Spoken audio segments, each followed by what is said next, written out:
Hiya, everyone. Can you hear me? Can you hear me, everyone?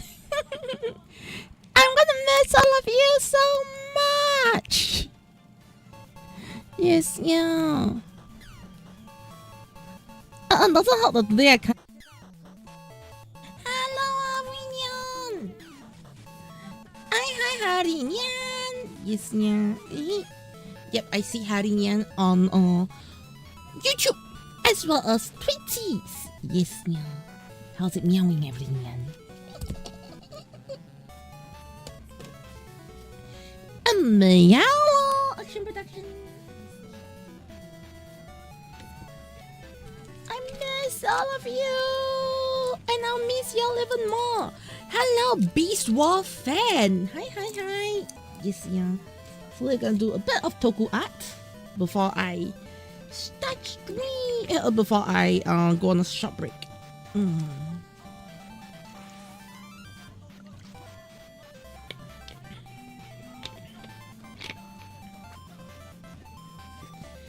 at the Meowies, enjoy.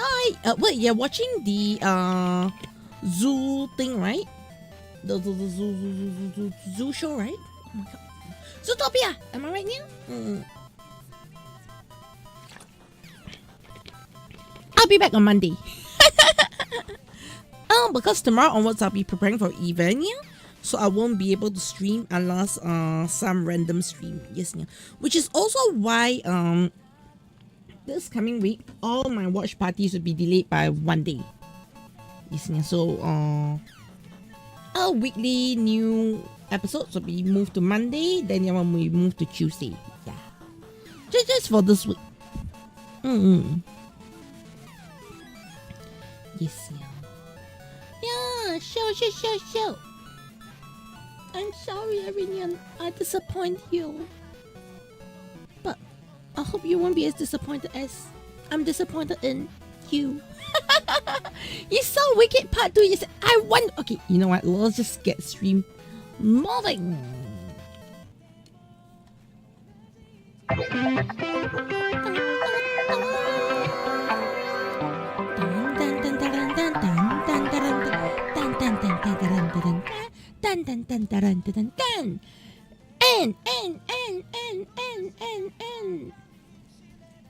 I'm trying to reach my buttons. I realize I move things around, so now my buttons are a bit hard to reach, but yeah, it's everyone. Caturteer in the house here, and welcome to the Caturteer-Channel and Caturteer-Channel and Twitch channel. All my channels in here. I'm the Cat of Chaos, Kochi. I do live 2D animation, arts, and a bit of meowings and yells, and I talk about Kamen Rider, Metal Heroes, Ultraman, and all those stuff here. Though honestly, I can't talk about Metal Heroes until Project Raid starts. Otherwise, I also have fun event. I think it's gonna be more of Kochi, stay alive at the event. I'm going there to work. Yes, yeah. I'll build that for work, yeah. The good thing I can say about it, yeah, is my work there is to do with art, like directly with art, yeah. So I'm not entirely too sad, yeah. Okay, yeah, Super Sentai got kicked. We also got some confirmation about certain things, and I'm pretty happy about it. Yeah. And Josh Ferris, why do you need to fly? We got some good news. Actually good news. Okay, yeah. So we got some clarification that Super Sentai is gone for good. Okay, yeah. And if what the TV Asahi representative has said is to be believed. I mean, it's a press conference, so I'll believe them, yeah. They say that this is a brand, they're bringing back the Metal Heroes right now, yeah. And they're ending Super Sentai for good. At least for the near future, yeah. Super Sentai is over for now. Okay, so I felt like in the aspect, yeah, I'm kind of happy that, you know, rather than having this very weird base of, oh, Super Sentai is related but not really related, but you know what I mean? Like, we don't want Gavan to just use all the Legend Sentai or all the Universe Hero powers, right? Imagine the only thing about there's going to be so much confusion with the whole Gavan thing if they really did that, yeah. So I'm kind of glad they are not going that direction. That is the first thing that they mentioned, yeah. The second thing that they mentioned, which I really, really, really, really appreciate, yeah. Okay. Because there were issues where they're saying, oh, Maya is gonna get this. By the way, this is from TV Asahi. Okay, yeah. So TV Asahi said that yes, Maya was removed from the situation. It was really sudden and all. However, one thing they can guarantee the fans right now, if nothing changes, yeah, is that Maya will not be having to pay for any of the production reshoots. You see, mistakes that adults made will be covered by the adults themselves. And Maya is just a kid. So I think on that hand, TV Asahi kind of understands that someone messed up, but it's not Maya. Yes, so I'm actually very, very glad to see that statement from TV Asahi. While it's not like, you know, oh, black and white or whatsoever, it feels like it feels a small sense of comfort that, hey, at least, you know, they're acknowledging that someone effed up their job. Yeah, dang TV Asahi. I know. Hello, Math Place. How's it meowing? Yes, yeah. I love it. The direct like, you know, Google Translate the thing. They say, Maya is a kid, and you know, problems that adult created, adults will solve it themselves. Yes, yeah. So she doesn't have to pay. So whether, you know, Seiju is going to get sued by Toei and the sort of stuff, it's for the adults to sort out. Yes, yeah. Basically Maya is out of the picture for now. Yeah. But that's also brought up, yeah, makes sense, right? And I'm kind of glad, because initially, you know, Seiji was, you know, putting out threatening things like, oh, it's Maya's fault that we lost money and sort of stuff. So I'm kind of glad that it has reached a point where, at the very least, I hope she doesn't get sued. If she gets sued, I hope that TV Asahi, you know, as promised, stands up for her, the sort of thing. But yeah. So overall, I think that's good news. Alright, also, another thing is, Gozuges is butchered. Yes, I'm gonna put it out there. Gozuges is butchered. For real. So, originally, okay, if you have remember, Gozuges' original air date was supposed to air until February. Right? What has happened right now is Gavan is going to start airing in January. Yes, they have actually slashed off more episodes from Gozuges. Yeah. So Gozuges is officially butchered. You know, it's the point I feel like I think they gave up on Gozuges. Yeah, Math Place.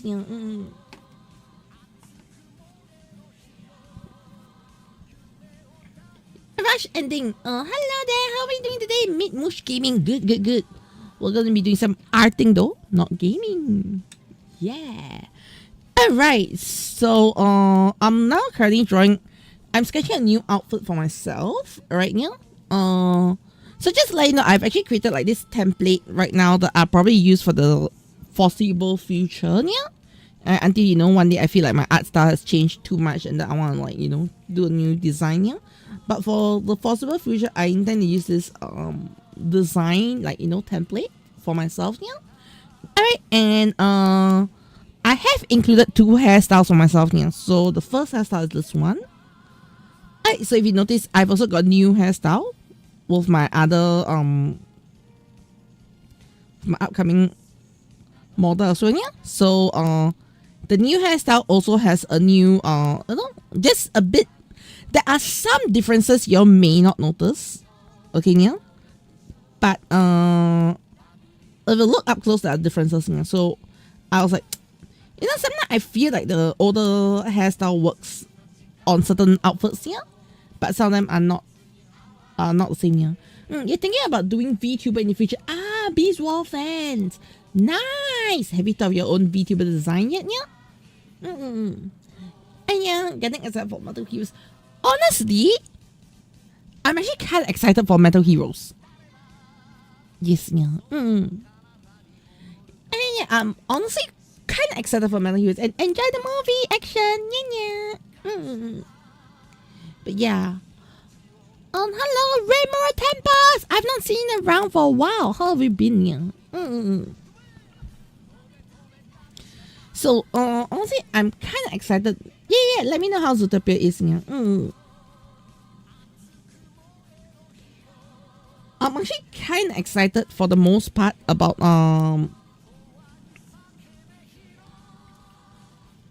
Alright, what's the thing called again? Cat brain, not braining. Yeah, the sneak peek looks, Metal Heroes, yes. Yeah. So the sneak peeks look so good. I was like, holy shit, that is not what I expected from Metal Heroes. I know it's like, I'm shutting them off so early, but I was like, wait, I wasn't expecting it to look this good. Although I have my own concerns here where honestly the Gavan looks a bit too much like a Kamen Rider. It's giving me like Chrome Kamen Rider Drive vibes. Yes, yeah. I mean, Drive is a police, so I guess it's on team. But I personally feel it's I don't know if they're gonna target the kids anymore. Yeah. Like I did bring out a couple of times. Yeah. I think kids are kind of like, no longer a viable market for Japan. Yeah. And the teaser looks, the teaser poster looks like cinema, and I absolutely love it. Yeah. But I need to say that the upcoming Project Red will be my first full Metal Hero series. Yeah. I've never watched a Metal Hero series like completely. Bits and pieces and all, yes, yeah, but definitely not completely, which is why I don't have that sort of attachment with Metal Heroes. Yeah. The closest I have with Metal Heroes, to be honest, yeah, is VR Troopers Big Bad Beater Box. Oh, they're like, Japanese VR Troopers is coming. Yeah, you remember a movie where Kamen Rider, Super Sentai, and Metal Heroes fought together? Yeah, exactly. Yeah. And see, me Sentai still makes the Metal Hero stuff. Yeah, I mean, you see everything, but you're just not gonna be used to it. Yeah. Actually, I'm kinda okay. I'm gonna be honest. Yeah. I'm kind of upset that they are removing Super Sentai from the roster. Yeah. Because that was something I did not expect.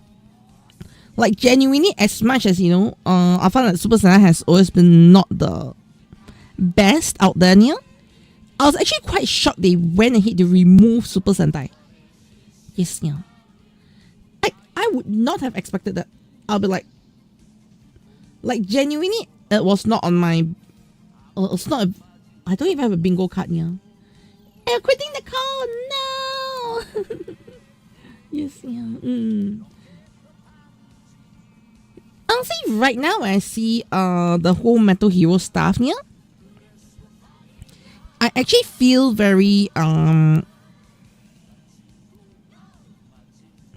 don't know. It feels very questionable on a lot of aspects. Like, okay, not questionable in a bad way. Okay, don't get me wrong. It's not questionable in a bad way, yeah. But it feels a lot more like I don't know what to expect from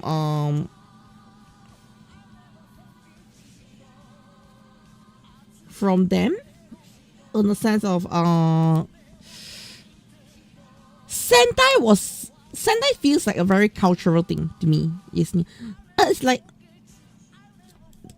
a part of superhero culture has ended here. I mean, it's probably the first time in a lot of our lifetimes that, you know, Sentai has ended here. Unless you're 60 years old, or 51 years old here, you will never have experienced Sentai ending. Because, rephrase here, you never experienced a time when Sentai did not exist. If you are not, you know, if you are 50 years old and below here. Because that is how long Sentai has been going for here. It feels like a very... it's a very weird take on it. Yes, you know, like, Sentai is finally over. Just feels so...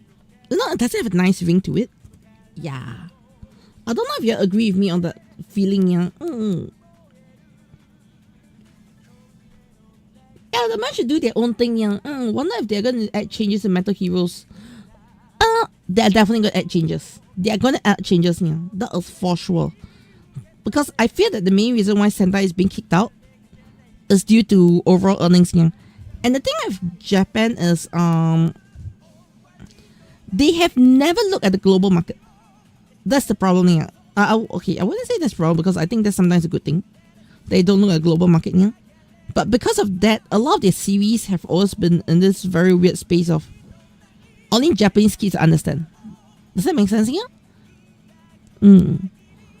Something like, okay, you may not see as clearly, right? Yeah, but do you feel like, you know, there's a lot of snacks in Gavu you have never seen before?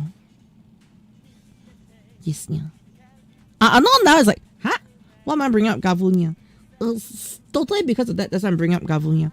So one thing in Gavu that I feel is Gavu has a lot of snacks that if you're in Japan, it feels like a very normal snack. Okay, yeah. But if you're outside of Japan, there's a lot of, like, you know, the way the gummies are packaged, yeah, the way they talk about ice cream and all, it feels very, you know, Japan coded. Nothing is, don't get me wrong, there's nothing wrong with being Japan coded, yeah, because they're made in Japan. Alright, yeah. But what I feel with this whole thing being Japan coded, yeah, is they've never put international audience into mind, like, oh, will they know this snack? No. Whereas I feel like in for the first time ever, I feel like in Zetsu we never really have that. Okay. One thing the closer we had was, like, you know, the funeral looking setup for Namunia. But besides that, we've never had any, like, you know, very, very you know, weirdly coded things that general audience do not understand, yeah. Of course, you know, if you're a weeb like me, you probably understand more of the coded stuff, but I feel like that's not going to be something that, you know, most people in general know unless you live in Japan. Yes, yeah. And on top of that, there's also that whole Asian culture as well. Maybe it's because I'm Asian, so I know a bit more, yeah, but I feel like, you know, a lot of Westerners may not understand a lot of the Asian culture stuff. Yes, yeah.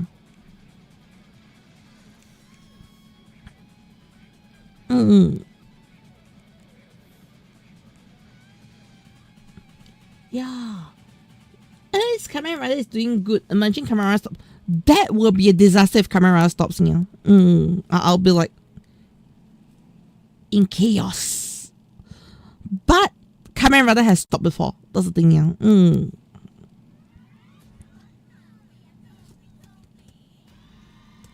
I find a lot of it is to do with, like, you know, current climates and all that. Just change the situation of the shows, yeah. If that makes sense, yeah. Yeah.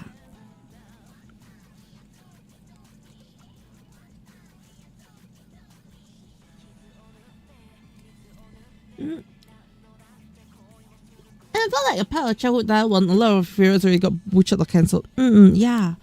In fact, I was really sad when Ultraman was gone. Yes, yeah. Okay, if I'm gonna be honest, yeah, I've never really felt Kamen Rider going missing was an issue. Okay, yeah, because it never really dawned onto me, like, Kamen Rider was like when I really got into Kamen Rider, like on TV, yeah. It was already on TV. Does that make sense, yeah? But Ultraman was in a limbo when I was like, a kitten watching shows on TV, yeah. Ultraman was in a limbo at the point of time, yeah. So it was a very weird space. Like, I've got all my Ultramans on, CDs and DVDs, yeah, but they're not on TV. Why is it not Ultraman on TV? And why is there like Kamen Rider on TV? It was something that I used to think about. Of course, now, like, kind of like understand, okay? Because as a kid, you go like, I like Ultraman. Why is there not enough Ultraman on TV? Yes, then there's a period of, why is there no new Ultraman?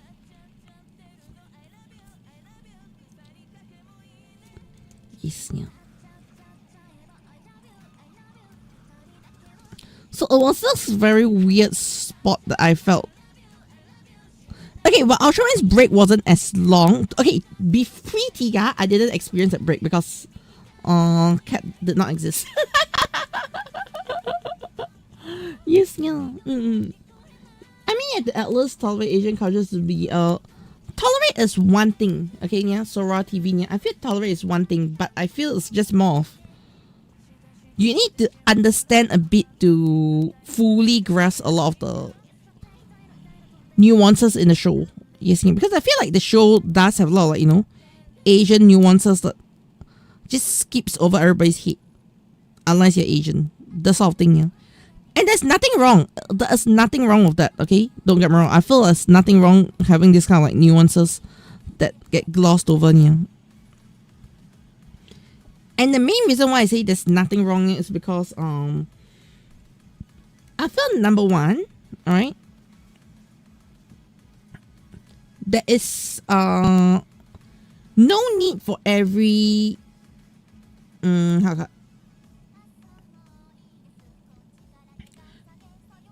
no need for every culture to be included. If not, it's not going to be Kamen Rider. Yes, yeah. So I'm actually fine with that being the case, to be honest. Yeah.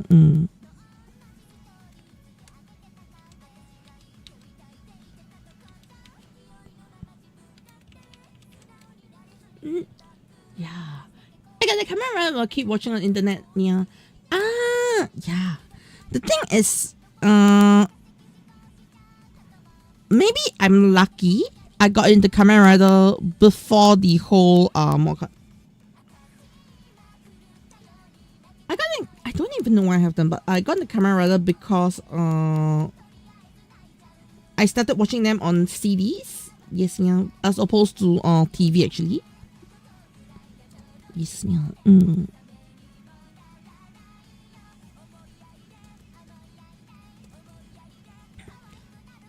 And the first Kamen Rider I actually watched on TV was actually Ryuki. But it was a couple of years late. It was not like, when Ryuki was airing, I got to watch Ryuki. Yeah. It was a case of Ryuki happened when they had English dub for Ryuki. Yes, I watched Ryuki for the first time was in English dub.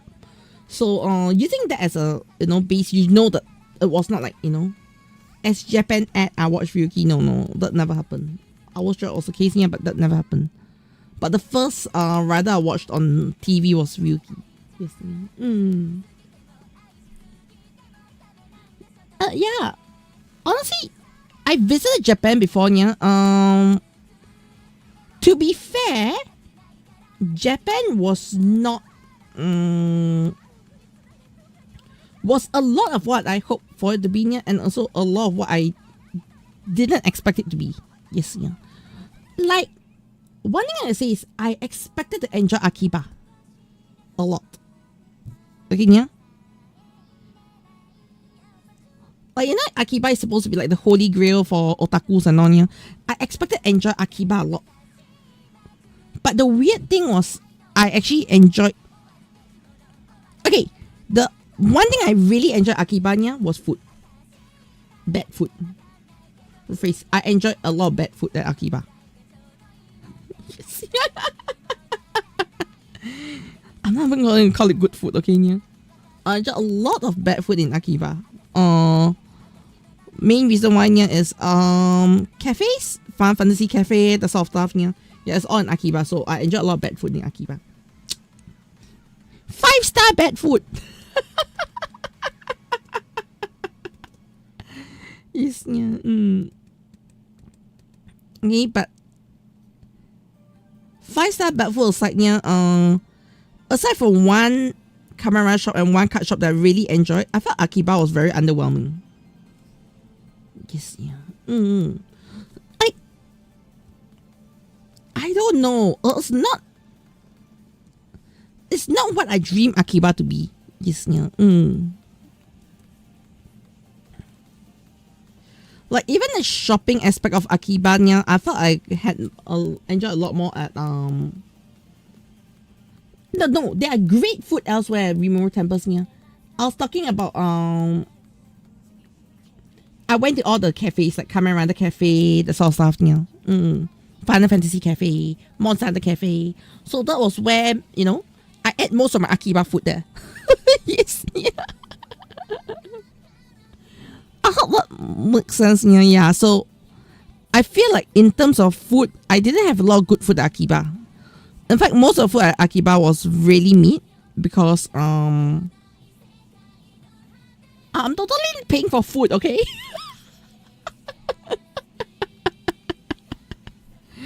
Yes, yeah. Those sort of thing, yeah. So I feel like in the aspect I can't openly say that, you know, Akiba's food was the best or whatsoever, yeah, because honestly it was not. Like I didn't experience good food in Akiba, yeah. And lucky Kamera, yeah, I'm very lucky to go to the Kamera Cafe, yeah. And the best part about the Kamera Cafe part was it was actually not part of my agenda, yeah. So I ended up at the Kamera Cafe because I went to Hikariuka, okay, yeah, and then I was walking, I got lost, I reached a train station, and apparently a very short ride later was where the Kamera Cafe was, yeah. So that's how I ended up at the Kamera Cafe. Fun facts. Yes, yeah. Hey, so the thing was, I wanted to go to the Kamera Cafe, but the original itinerary didn't include the Kamera Cafe, yeah. But because there was one day I split off to go to Hikariuka myself, yeah. Then then that was when the Kamera Cafe happened. Yes, yeah. I imagine the cat coming back and saying I didn't go to the Kamera Cafe. I think that would be a very huge regret for me. Yes, yeah. So on the aspect, I'm very lucky I got to go. Yes, yeah. It was totally not part of my agenda actually. Yes, yeah.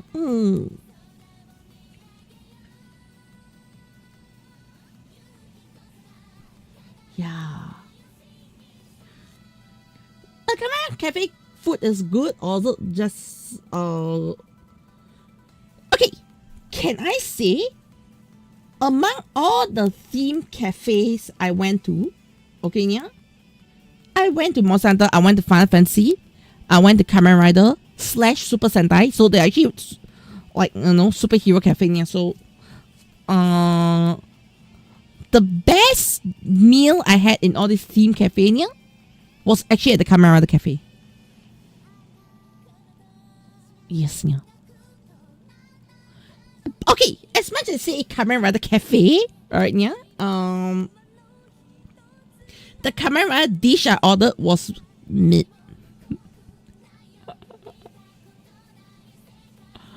Yes, yeah, the Kamen Rider Cafe, the Kamen Rider food I ordered was mid. Okay, yeah. So what I ordered was, I actually ordered the Blizzard Sorbet ice cream. Okay, yeah, the Gavu Blizzard Sorbet ice cream, yeah. It was ice cream. Okay, but my main dish that I ordered was actually really good. What was the main dish I ordered?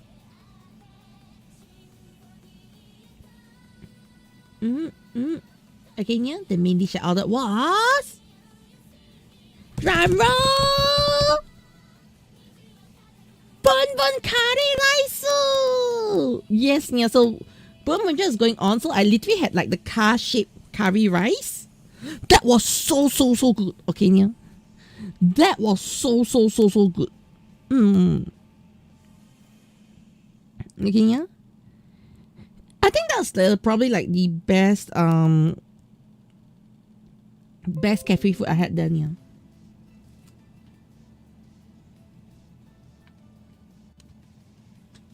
Yeah. Oh, those Final Fantasy Cafe and Sentai Cafe. Sentai and the Kamen Rider was together. So I had very meat ice cream, but my main dish was really good, yeah. Which was actually the bun curry. Yeah, it was actually good.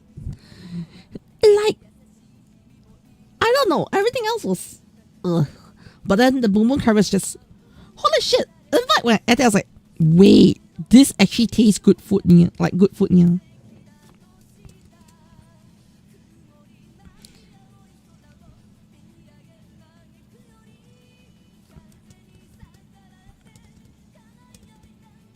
Yeah, and someone who doesn't like to waste food, okay, yeah. Let's just say that all the food are edible, okay, yeah. Whether they're good or not is one thing, but all the food I had at the cafes were pretty much edible, yeah. There wasn't like, you know, any food that was like so bad that I couldn't eat.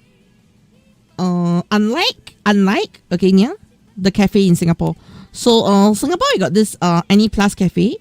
I had food at Any Plus Cafe once, and then the food was so bad I couldn't even finish it. No, I actually went there a couple of times. The first time I went, the food was okay. The second time I went, I can't remember which event it was. Like, you know, they always have collaborations going on and on, yeah. So my second visit, I didn't finish my food. I know the first visit I finished. You see, I only went there twice.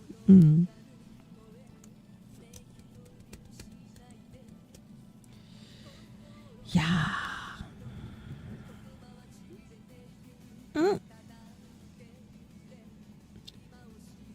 I eat the famous curry rice of Satoshi. I remember. You can't remember a feel from FFXIV. You get emotion when you hear a voice. Why? Oh yes, I did have a good time there. Oh yeah. Also, the question you're asking: did I buy anything there? Yes, I of course did some shopping. What will Japan be without shopping? Yes, yeah. Though, I gotta say, I'm kind of regret also, yeah, when it comes to shopping part, because when I went there, I was going there on a pretty tight budget, yeah. Because this year, for the most part, my finances have been in a mess. Yes, yeah.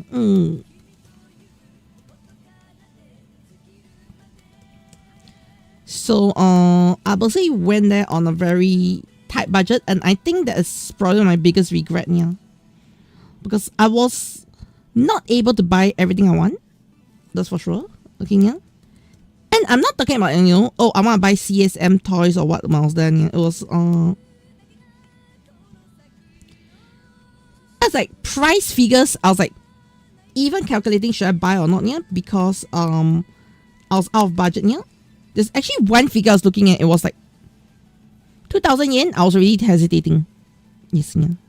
Well, I hope you all realize that at 2,000 yen, I'm hesitating to buy. That was the state I was in, and I wasn't really happy with. Yes, yeah.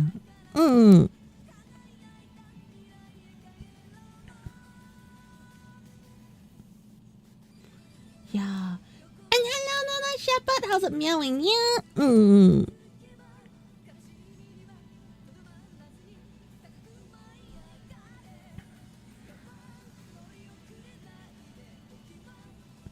But yeah, so overall, yeah, well, like I said, I did enjoy my trip there. No doubt, me. It's just, I couldn't enjoy it to the fullest. Yes, yeah. I think that was the biggest thing I struggled with. Yeah, I have pictures to keep. Yes, yeah. Maybe next time in the future. Okay, the thing is, I have been thinking of I feel that I do want to do like a Japan stream. Yes, yeah, you heard me right. I was thinking of doing a Japan stream. So okay, the biggest problem with Japan streaming in Japan is a lot of places don't actually allow you to stream in it. Like if I'm not wrong, a lot of the camera shops, you're not supposed to stream in them. Yes, yeah. Because Japan is a very different culture. Yes, yeah. So streaming in shops is kind of not very welcome. In fact, okay, a lot of the card shops that content creators stream in, they completely ignore the no video, no photo sign outside. Yes, yeah. Also, fun fact, you're not supposed to take any photos or take any videos in the Camerada Cafe. Yes, yeah. Also, personal cafe. No videos. Photos, okay? No videos. I believe that's to prevent people from live streaming. Yes, yeah. Like, they can say, oh, no, I'm only recording video, not live stream. I feel that there's a chance to prevent live streamers in general. Yeah. So that was something I had to take away from, like, okay, it might not be a good idea to live stream most places here. However, I did think about that's something I'm just toying with here. Okay. That's something I'm just toying with mentally. Okay, yeah. I've got no concrete plans, but I was thinking of doing a Tokusatsu stream there. Yes, yeah. But a Tokusatsu and Caturteer stream, like, okay, I mean, it's both my channels, okay, yeah, but the reason why I bring up these two channels per se yeah, is I was thinking, what if I did art stream there? And the art stream is me going to various locations and streaming. Yes, yeah. So while I am streaming, my camera will be off. Okay, yeah. That's the key thing. While I'm streaming, my camera will be off, yeah. And it'll be a case where I'm streaming from my tablet, drawing art of the location itself. Yeah. Then when my certain locations, if you have like contributed to my Japan funds through a subathon or something like that, yeah, the people who hit the target would get like an artwork dedicated to them while I'm drawing them. Yeah. So you can send me an OC, I draw your OC in a specific environment when I'm in Japan, yeah, the sort of thing. So that is something I have been thinking of doing. Which is also the reason why you see I've been trying to practice my art a lot lately, yeah, because I do want to make sure that my art is of a standard that y'all wouldn't mind supporting, yeah. Gonna make a plan when you go. Okay, with the it sounds like a smart idea, right? Yeah. Also, it's a good way for you to get art. The thing is, I don't like to ask y'all for things and then you don't get anything in return, which is the same reason why I'm like, I think the best way for me to do is to give y'all like a dedicated commission, yeah, and then I finish from there, yeah. So if I'm gonna take a plane there, I have to take a plane there. Okay, so the plane to the location itself, to Japan itself, is gonna set me back by about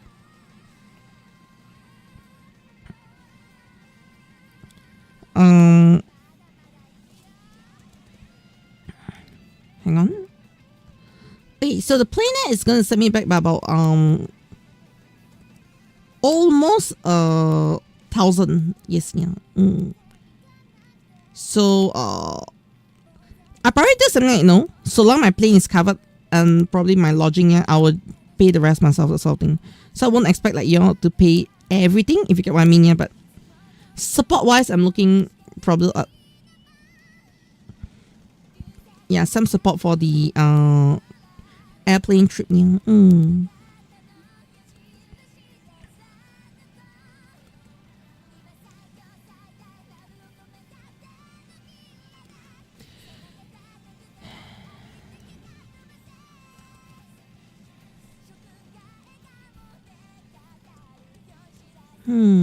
Okay.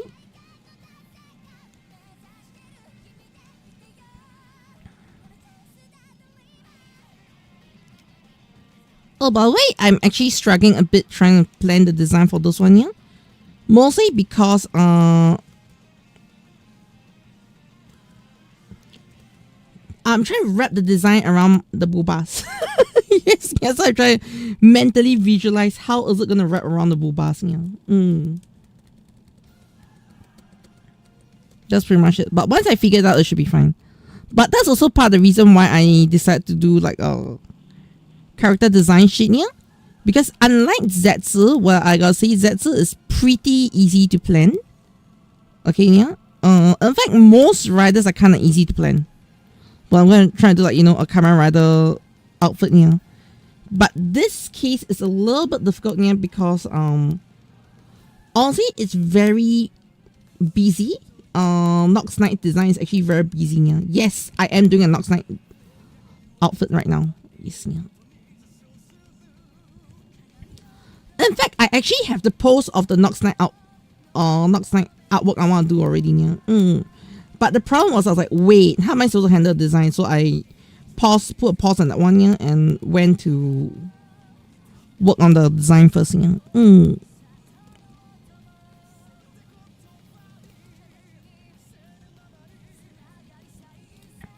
Yeah. And yeah, playing the game is the most expensive thing, yeah. While you can probably... I'm not too worried about food. To be fair, I'm not too worried about food, yeah. I can survive on cheap food in Japan, yeah.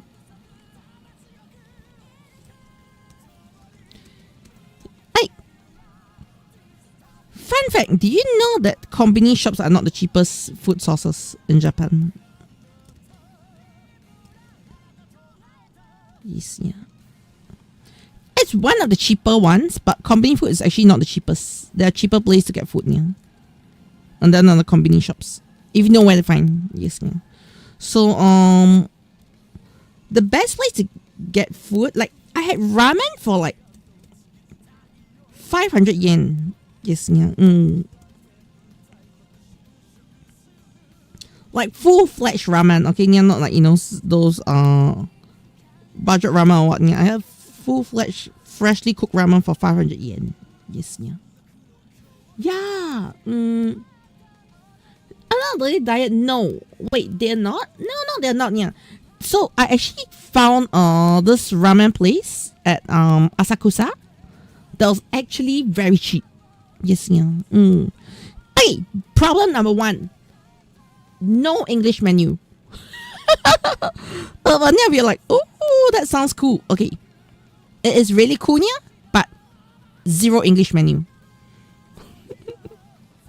Okay, yeah. The staff have very, very limited ability to speak in English as well, yeah.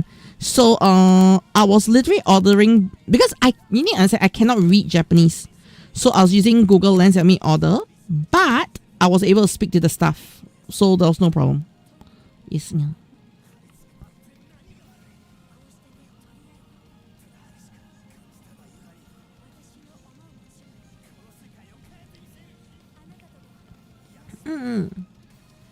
But yeah.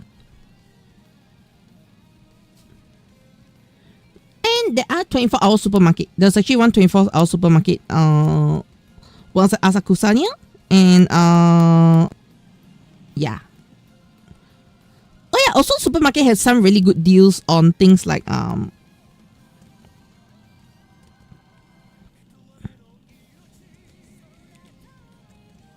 what's the thing called here? They're very good deals on food as well, supermarket. In fact, their supermarket prices are sometimes better than convenience. Yes, yeah. So always check them. Like supermarket has those they also have like convenience style food. Okay, yeah, but they go on a discount after I think dinner time, so you can go grab them, yeah. And they're actually pretty nicely priced, to be fair, yeah. Also, not health advice, yeah. Okay, but you can be like me and buy supermarket food for your next day breakfast. Yes, yeah. If you are like, on a budget, you want to save, yeah, just buy your next day food during for breakfast, yeah.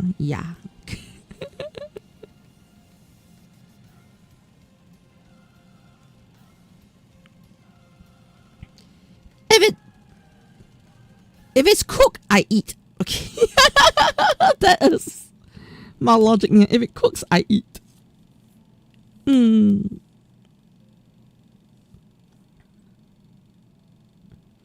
Yeah. Yeah, Google Translate. Yeah, it's hard to understand a little bit. So best of app that can translate stuff. Yes, also have app to help you translate stuff. But even then, I feel like the translations aren't always perfect. So you do need to, like, have that sort of, like, be ready to understand a bit of Japanese. Yeah.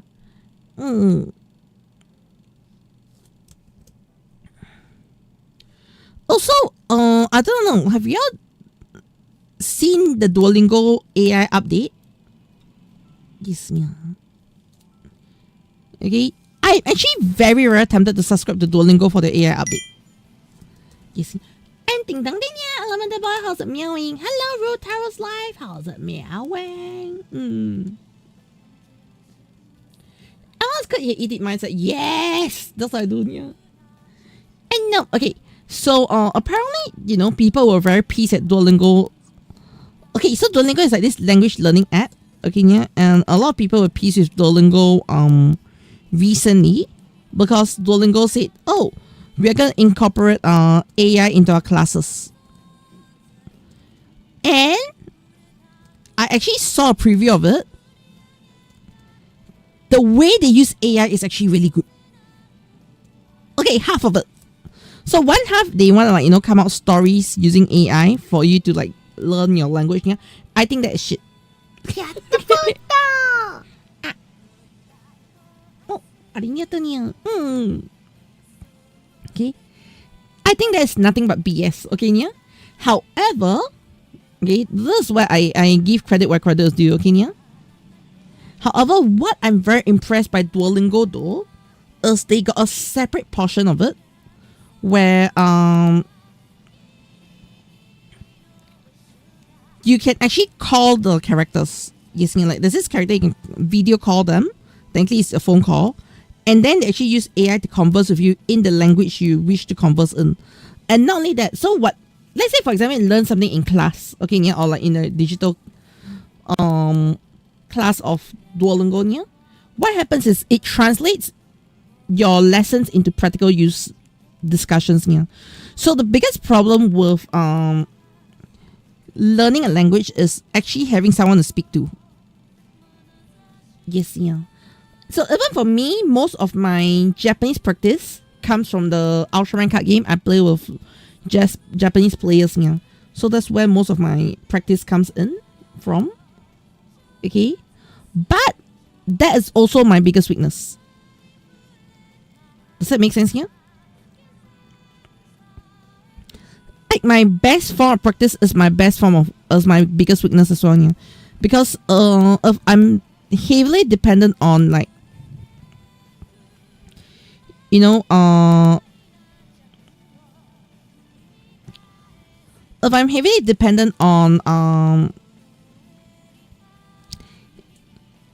the game to learn, okay, the biggest problem is I will only have things from the game to learn. Does that make sense here? I actually do not have anything outside the game to learn. Yes, yeah. So that's very weird aspect of I want to learn, but I do not have that practice partner to help me learn Japanese. Yeah. So in this aspect, they actually come out like AI chat, like call app, okay, a voice chat app. Yeah, and then they actually speak in language, and okay. So for example, if today you learn about food, then the topics they talk to you will be about food. Yeah, then they correct you based on the lessons you have learned, because they still have some level of structured lessons in Duolingo. Yeah, so I feel like, hey, that's actually pretty cool. All right. If you get like structured lessons, like if you get to talk with whatever you learn in your structured lessons, yeah, I think it's actually a really cool concept. Yeah. I'm not like 100% anti-AI, but also very anti-AI when it's very poorly used, yeah. So when they say, okay, we're gonna come out stories that, you know, they say, oh, give your situational stories to learn, and then these situational stories can be generated from AI. It's good. They say it's good, yeah, because they don't need to hire people to write the stories. And to me, it's, I want to hear the stories people write versus listening to AI slop. Does that make sense, yeah?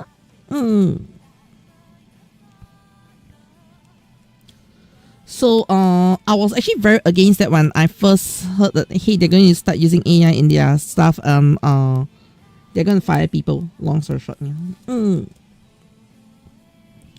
Then so the aspect of the AI usage, I'm very against. Okay, yeah. I'm just going to keep it out there. The aspect that I bring up, I'm very against. Yeah. However, the call part, right? Like, you know, calling the Duolingo character and actually speaking to them in your practice language. Holy shit, that is so good. Okay, yeah? Like, that will solve a lot of my learning problems. I'm serious, yeah. Because the biggest issue is, you know, if you are, even if you go for a class, okay, even if you go for a physical class, you get to practice with students, but students do not talk the same topics as you. Even with your teacher, yeah, the teacher won't talk the exact same topic as you. Does that make sense here? But in this aspect, they actually got it right. Yeah. So I have to give Duolingo a bit of a, you know, I can't be like, oh, Duolingo shit. Okay, yeah. I have to give Duolingo a bit of credit there. However, alright, to access the voice call feature, yeah, it's $20+ a month. I mean, compared to, you know, paying for a class, yeah, it's not necessarily that expensive, yeah, but it's still $20+ a month. Yeah, so I'm a bit iffy about it. For lack of a better word, yeah.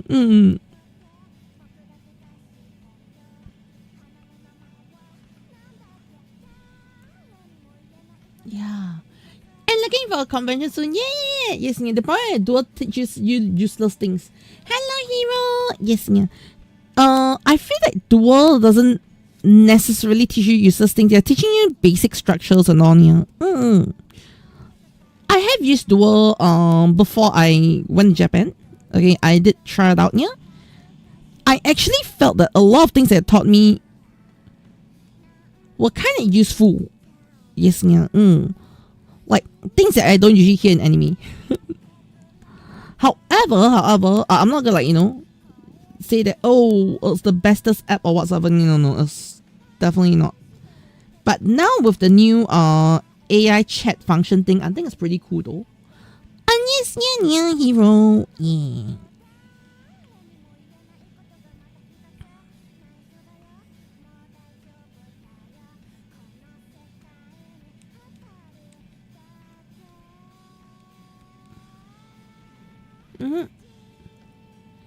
I think, yeah, correct. But what I mean is, the good thing about having, let's say, having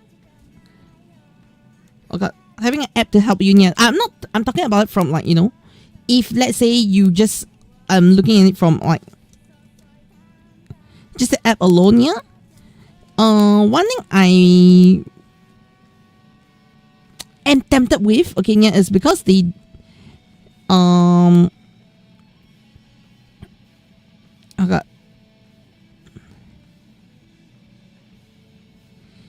they provide you a chance to practice all the way. Yes, yeah. Which sometimes, you know, like you can practice anytime. Like after stream, I can go like, okay, I can talk to Duo for like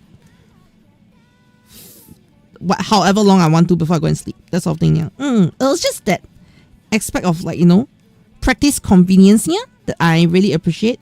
Of course, I will not, like, you know, replace things like me talking to the people in the Ultraman Discord niya, because I talk to them in Japanese. So I think so far that's the best practice for me niya. It does not replace that, but I think it's also a good, like, you know,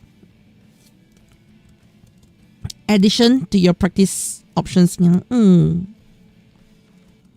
So in the aspect, I have to give Duolingo some credit niya. Not a lot, but we'll have to give some credit. I think it's a cool concept niya. Yeah. Get the photo! Oh, arigato niya. I did learn to speak Japanese. Your main things you do is get camera and stuff.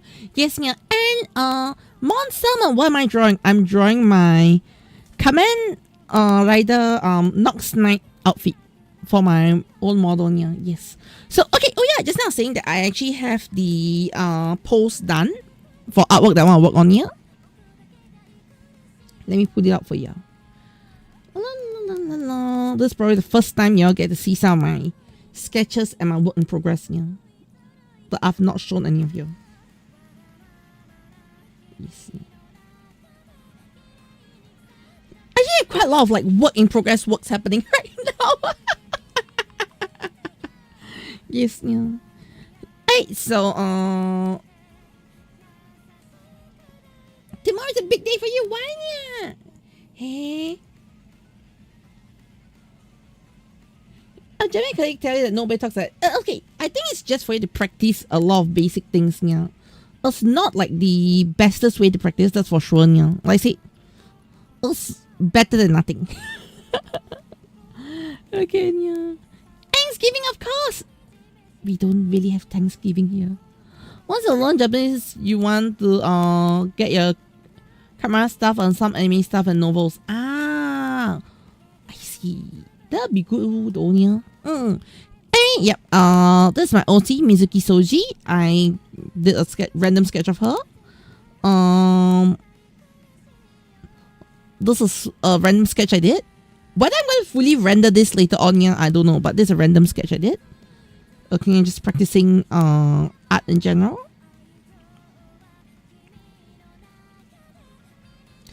Hey, this is one of the artworks that I did recently. I don't think I posted this yet, yeah. Yeah, this was I was trying out some new rendering styles here in this one. Then okay, this is the Nox one I'm working on. Yes. Yes, so I was actually playing the pose. I go like, what is Nox outfit going to be? What's my camera Nox outfit going to be like? Yeah. Then I was like, okay, I need to get to the drawing board. Yeah. Oh, y'all want to get stepped on, right? Chat. It looks over arigato. So this is one of them that I am planning to work on. Okay, yeah. Alright.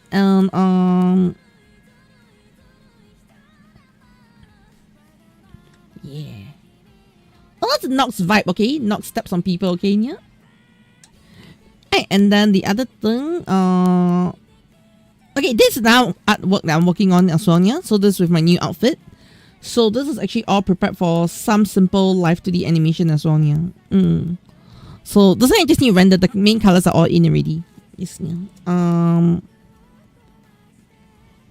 Alright, shading and render needs to go into this one. Okay, this one, this artwork over here, this sketch over here, yeah, I've reserved it for a very specific character already, yeah. You see, like this pose was in my head for a very long time. Also, this pose is okay, a bit spicy, okay, yeah. But alright, so anyway, depending on how high I'm stepping, I'll step until your wallet is empty. Anyways, yeah, this one I was thinking of drawing the character for a while, yeah. And then this pose just came to my mind. I sketched out the pose first, but then I'll finalize the details later on, yeah. But I just wanted the pose to be out first, yeah. Any guess on what character I'm drawing in this pose?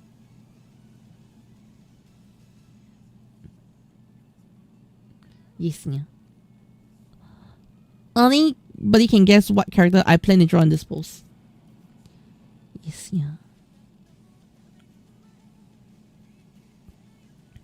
I'm very proud of this pose. This pose took me a while, yeah. Hint, please. Toku related.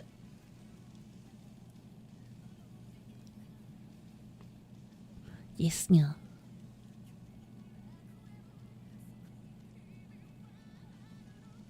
Oh, is that good enough of a hint? Okay, it's Toku related. The character uses a sword. But he can only use a sword if his boyfriend permits him to use it.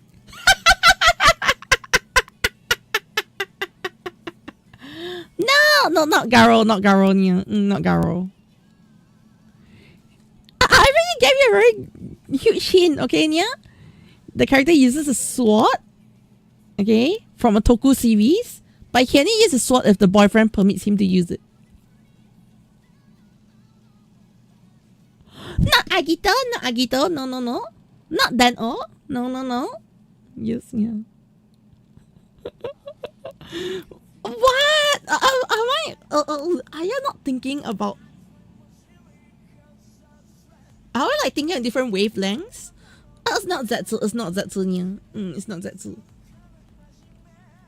The key thing is, if his boyfriend lets him use the sword, he can use the sword.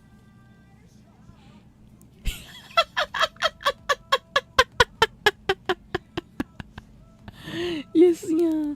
Super Sentai related? No.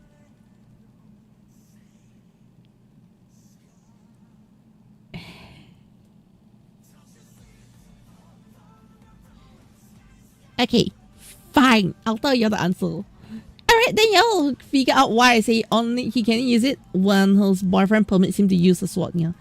It looks like a character is holding a big sword. Yeah, the character is holding a big sword. Yeah. It's not double. Yeah.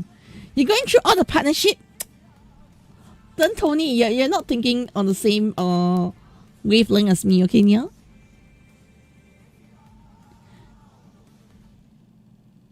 I'll give you another hint, okay, Nia? Before I give the answers, maybe I can give you another hint. Okay, I'll prepare 2 more hints. Let's see if you can figure out from those 2 hints that I have, mentally prepared for you, okay, Nia? First hint. The boyfriend doesn't transform.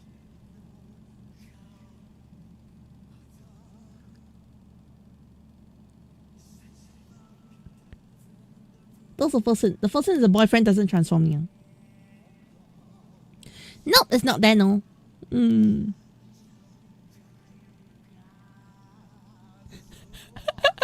First hint, the boyfriend does not transform. Wow, big hint, right? Very big hint, right?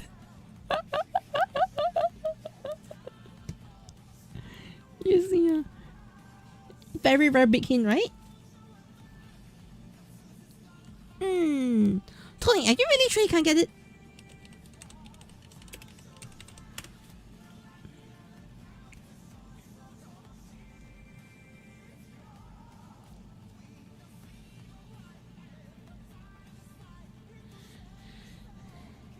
Okay. So it's within the Rider series. I've never said it was within the Rider series.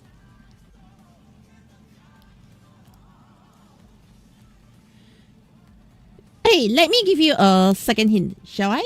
Yes, second hint. Okay. Alright, this is not his default form. Hello, Icarus! How's it meowing? Yes, yeah. Hey, now they're trying to guess which, what am I drawing here? Yes, yeah.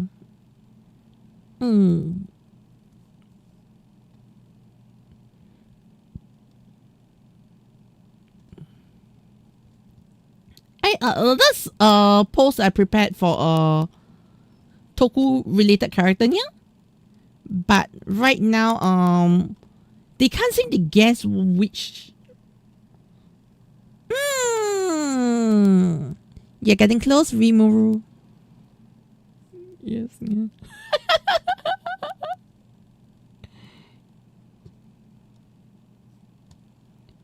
Yes, yeah.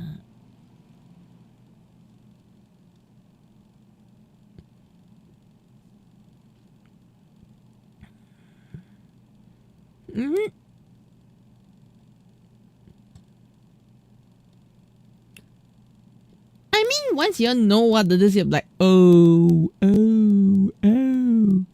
you need another hint? Yeah? Tony, do you need another hint? Oh, it's not Rider, it's not Sentai. Okay, yeah. Do you need another hint? Oh, yeah, shipping that exists in Kochi? Of course. Yes, yeah. I mean, it's quite a very, very obvious yaoi shipping, okay, yeah? Quite a very obvious yaoi shipping, okay, yeah?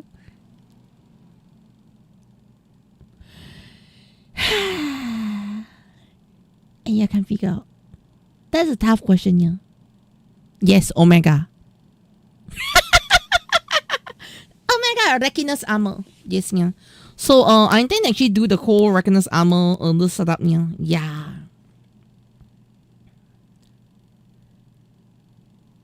Yeah. Okay, can you see? The whole idea of, okay, I'm just gonna like do some quick scribbles here, yeah. So literally what you see here. Okay. Also, you get armor here. You get the Reckoner's armor here. This is the Reckoner's sword. Okay, that's going to go like this. Yes, yeah. And then Omega with the full crystal here. Yeah, I can see. I know now it's like a very rough sketch here, but you can see where I'm going with this right here. Yeah. I thought the eyes would be a dead giveaway though. But yeah. Yeah, once you say it's not Rider, not Sentai, you're like, wait, Sora Tanko say yes. Okay, there you go. Also, actually, the next thing I'm going to say is, I'm hungry.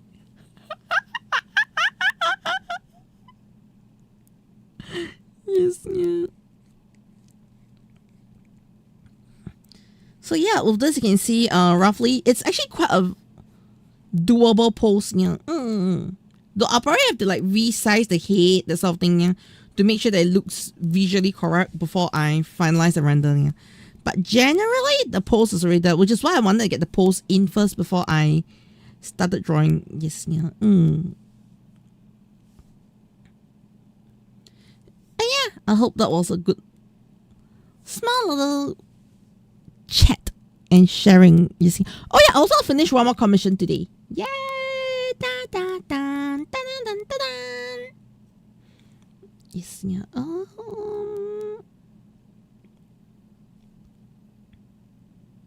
This one. I was looking good though. I know, right? Yeah, I'm trying to do a bit more dynamic pose. I've always want to like play with more pose and all, yeah. But yes, this is my latest commission artwork, by the way. Not Toku related, but it was commission. Yes, yeah. Yeah. You have not watched Omega yet. I see, yeah. Omega is good stuff. Yes, yeah. And yes, the Tachi commission. I actually love how this commission came out to be near, so I can actually remove the backdrop. Let me just show you. So the concept for this commission specifically, yeah, it's supposed to look like a Genshin splash art.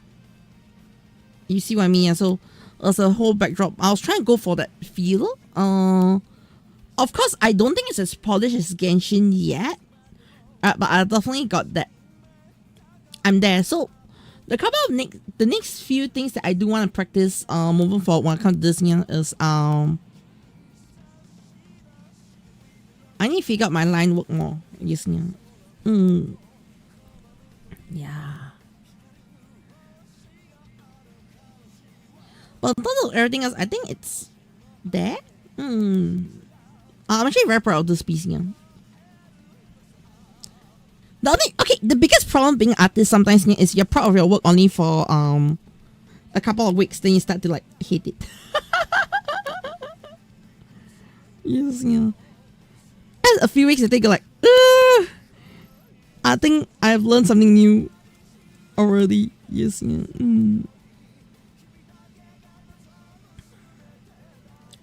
it's both the most depressing part as well as the most satisfying part of being an artist, yeah. Hating your work. Because you feel like you've improved. Yes, yeah.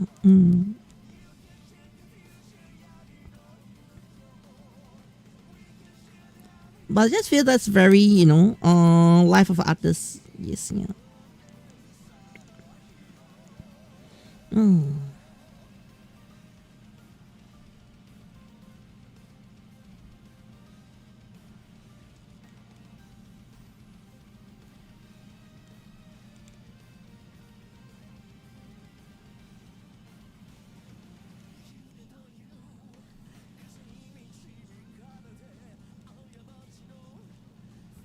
Yeah, but yeah.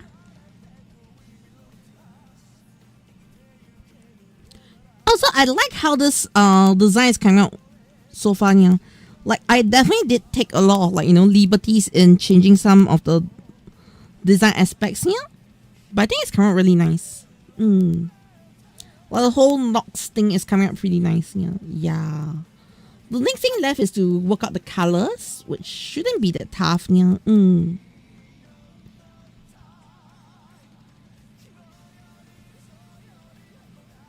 Then after working out the colors, yeah, would be working out the more finer details, I guess. Yes, yeah.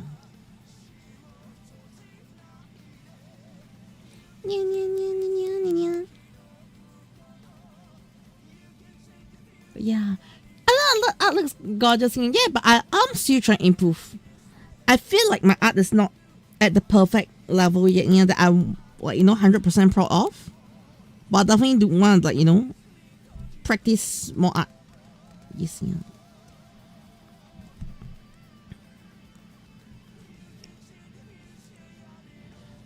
Also, part of the reason why I'm doing the art giveaway. Oh, by the way, do you know I have an art giveaway happening right now?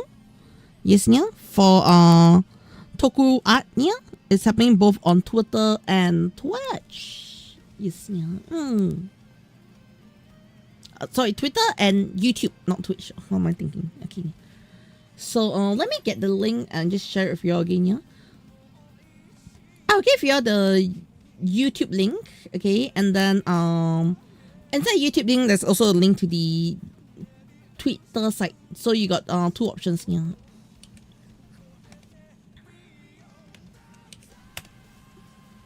Yeah. So you can enter the giveaway. Awesome. Okay, for those on my Toku channel, it's very simple, yeah. You just have to go there and leave a comment. Because you're probably subscribed already, yeah. So the only thing is you need to be subscribed, leave a comment, and you're done. And then you're in the giveaway already, yeah. On Twitter, you have to like, reshare, and follow. Yes, yeah. But yeah. Simple. Yes, yeah. I'll give away, yeah. So basically you can, I'll draw something that you want. You see, I'm doing an art giveaway. So if you have, like, you know, oh, you want me to draw your characters or what, yeah, this is the best time. If you are, let's say, wanting to be a VTuber or what, and you want to get someone to do your I don't do designs, okay? I need to keep it very clear. I don't do designs here, but if let's say you got your design but you want, like, artwork for your VTuber, PNG tuber, okay, yeah, something like, so PNG tuber, it's like how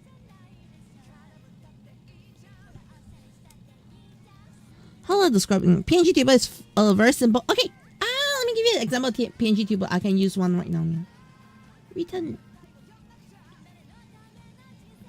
Alright, so this is a PNG tuber model. So it doesn't track your well, it doesn't track things like your overall movement on ya. But if you're using it for gaming, that sort of stuff, yep, a PNG tuber model can help you with it. Yeah. So you can, like, you know, connect to your Discord and then got a PNG tuber model to put on your streams, or if you want to just use it as a profile picture, that sort of stuff. Yeah, I can do a PNG tuber model if you win, and then yeah, but I do not do I don't do the designing part. Yeah, so that I know there are some people who do ask for some of the design stuff and all. closer to the date, I will probably like look through and say, I actually don't do the designs. However, if you got a design I can base off, I'll do it. Yeah. At least for now, my main practice I'm aiming at is not designs. Yeah, my main practice is the art itself. So I do have that sort of like, you know, small little parodies to get right, though it's not really right or wrong. Yes, yeah. Yeah, this PNG cute, right? Yeah. Yeah, so you can get something like that done as well. Yeah. So I can do that for you because technically, although I'm telling you, you can only have like one artwork, I can just do open close mouth for you. Like that is the amount of extra I'm willing to do on that sense. Yeah. So if you happen to win and you want that, yeah, I'm cool with that. Yeah.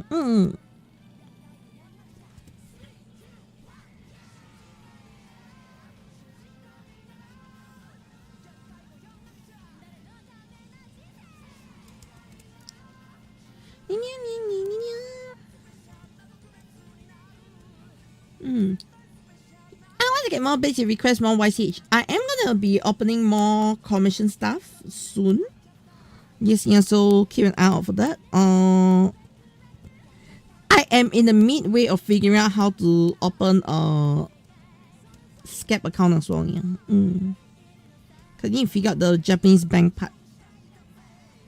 Yeah. Cause you know, after thinking about it a bit more, yeah, I'm like, actually, if I'm gonna start doing like a lot of Toku commissions and all, yeah, I think it's kind of almost necessary for me to start doing Japanese commissions, yeah, because I think Japan has a wider audience as well. So if I want to expand my outreach, it's definitely to Japan as well, yeah.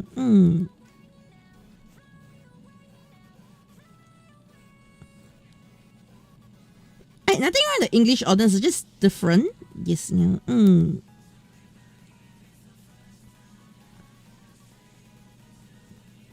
Yeah. It sounds good for someone who wants to with a PNG. Yeah, definitely. That's why I was like, initially I was like, okay, I'm strictly only going to do artworks. Then after thinking about it, I was like, actually, you know what? Let me change up a little bit and just give you a chance to get a PNG tuber as well. I mean, to me, like I said, it's not necessarily a very, you know, groundbreaking thing for me to do that, yeah. So it's something that I'm willing to I wouldn't say like go the extra mile. I mean, technically it's going the extra mile, yeah, but it's something I don't mind adding on per se, yeah. If you get what I mean. Yeah.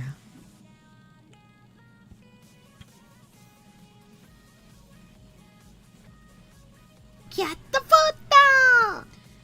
Ah! Oh, arigato nya!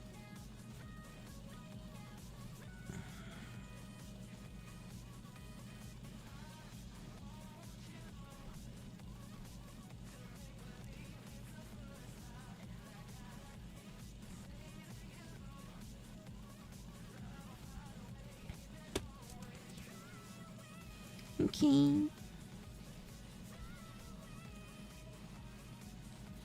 All right.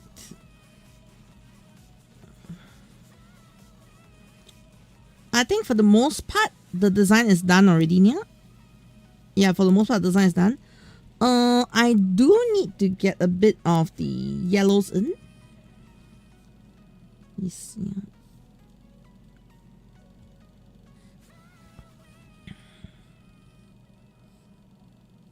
Yeah, but I think overall, we're almost done. Yes, yeah.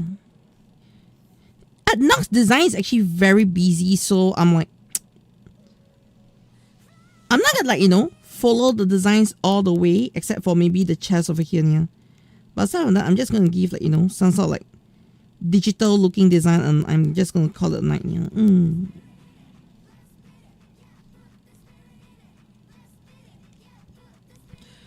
Oh yes, talking about random things, yeah. This was the song that got me to almost start a show, yeah. I've already gotten a show loaded onto my PC, but I've not started watching because I don't have time yet. But this song is from Beyblade. This song is so good. Yeah, Beyblade X yeah.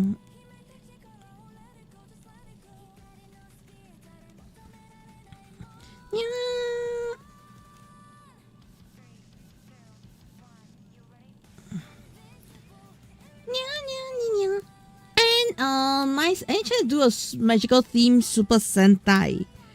Sakuramita, you mean for me to do? I think that will actually fall under, pretty much gonna fall under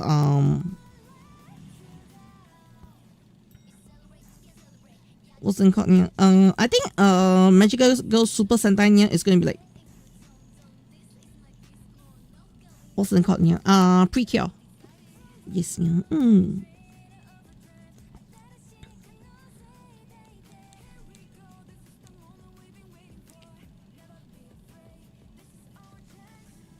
Yeah, I love this song. Like, this song actually got me tempted to watch it anyway.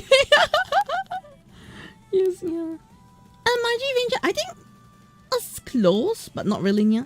This song is great. Wait, can you hear it on YouTube? Did I forgot to mute it on YouTube? Oh no! This stream is gonna get copyright bonked.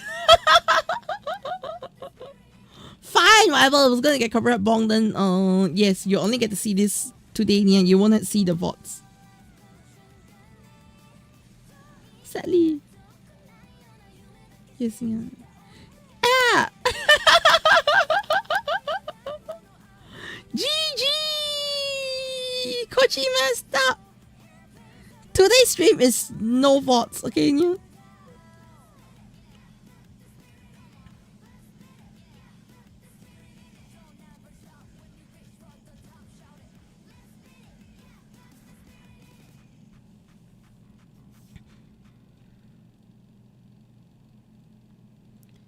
Yeah, Kochi messed up. Ha ha ha ha ha ha ha.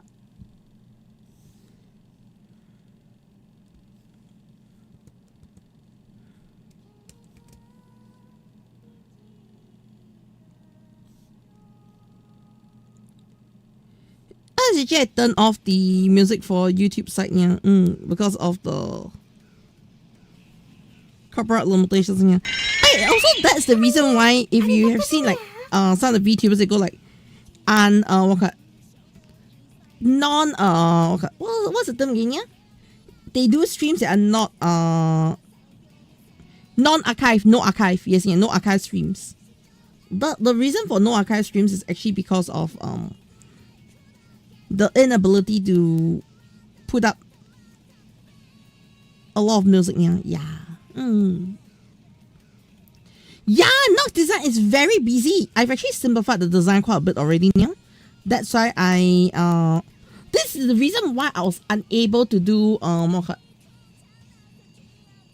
red bots today. Yeah, sadly.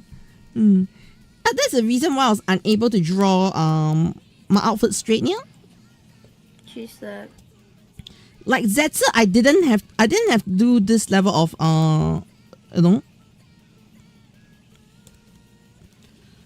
so-called extra work.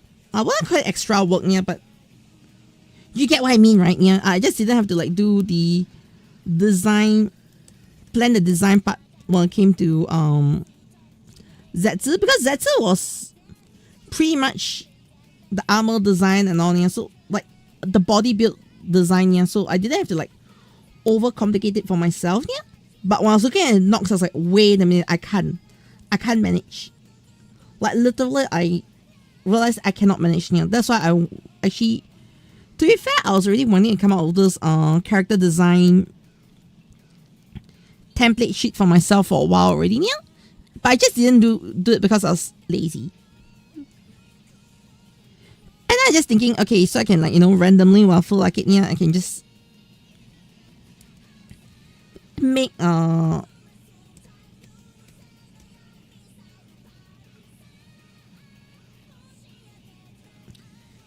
was initially thinking, okay, I can just be lazy and one day just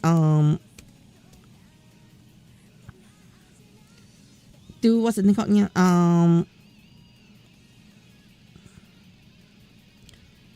I can just draw like artworks without like planning the design part. Yeah, but Nox was the one who knocked me out of the comfort. Yes, yeah.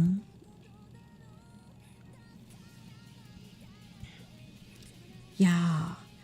Nothing wrong with the design, don't get me wrong. I think the design is awesome, yeah, but it's just I was reminded of my own weaknesses. Yes, yeah. And the best way to put it, I was reminded of my own weaknesses. Which is kind of good sometimes to be reminded of your own weaknesses, yeah, because you end up going like, it keeps you humble. Yes, yeah. It's like, when I thought, okay, my art skills are getting somewhere, then I go like, oh shit, I cannot design off my brain. Yes, yeah. I need something flat.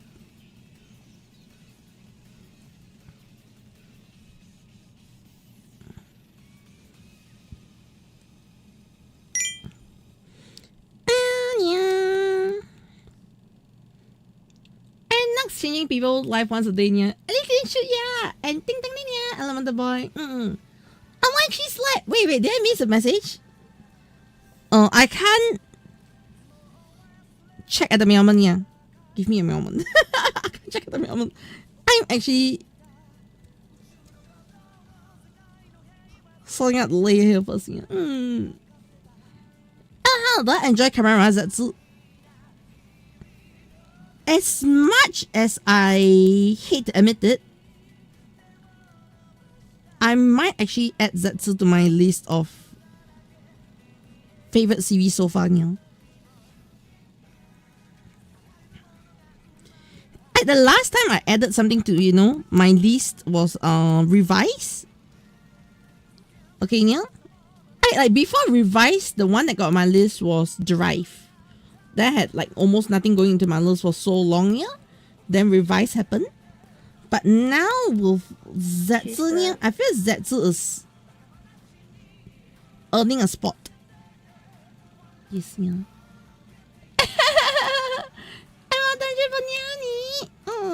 Yeah, I'm serious. Like, for those who have been on my channel, yeah, and you're like ask me like, Kochi, who's your favorite camera? I always go like, which is my favorite camera? I always go like, can I give you a couple?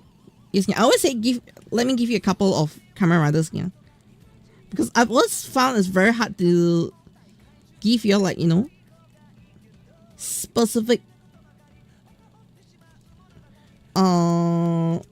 riders, especially when you try to limit my options to like tell you, to one. It's so difficult. Okay? So I usually end up saying I've got 6, yeah. And Zetsu, to be fair, is leading me to put like the 7th. Yes, yeah. Conveniently 7. He's agent number 7. Conveniently 7, yeah. Yeah, for sure is definitely leading me to the moment, yeah. It's definitely tempting me to put it in the list, yeah. Okay, like honestly, this year the other show that was tempting to put me on the list, for me to put on the list, yeah, is Omega. Like I've always loved Ultraman, yeah. Okay, don't get me wrong, I've always loved Ultraman, yeah. But I've never heard, like, the closest I'll say a favorite of mine, yeah, would be Orb, Taiga, then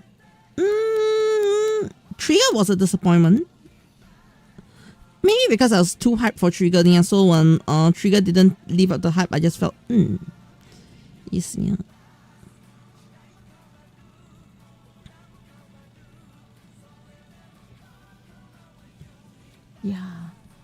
Yeah, it's not confirmed yet. I'm still like, sorting my emotions, yeah. But as of now, Omega is very close to being one of my favorites. Yeah. Another thing with the last one that I really enjoyed was Deco actually. Yes, yeah. So if like looking at Ultraman, yeah, my favorite is definitely Tiga. There's like no standout except for Tiga. Tiga is like super standout for me. Yeah. So you ask me which of the Ultras I like? Tiga, Dyna,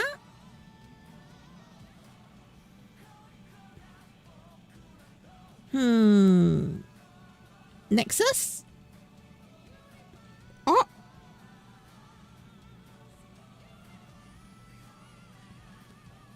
Taiga, then Decker. Catapulta! Oh, arigato nya. Taiga, Decker, and then yeah. Now Omega. So I feel like Ultraman was more consistent in like, you know, getting my favoritism liking. Yeah. And yeah, no problem. I did see you say get more beats later. Yeah, I did see that part. Yeah, I say no problem. Yeah.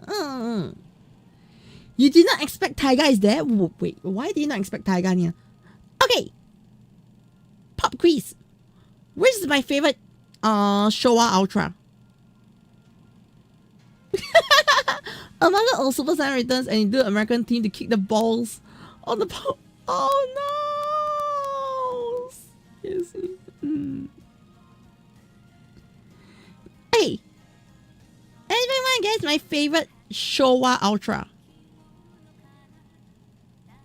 I'm talking about Showa. That means before Tiga.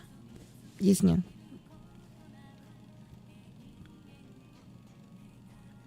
Anyone want to guess my favorite Showa Ultra?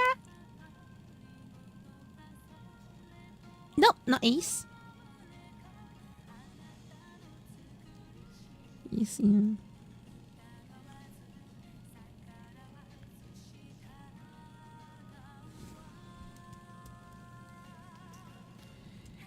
It's probably one of those cases where not Leo. I personally don't like Leo. Okay, I'm just gonna say I personally don't like Leo. Yes. Yes.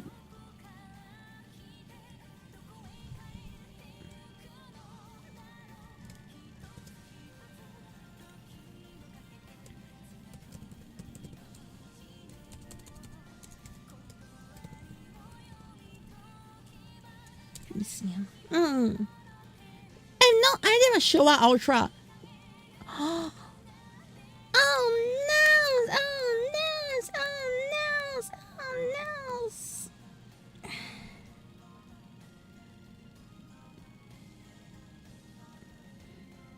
And that'd be so funny, yeah.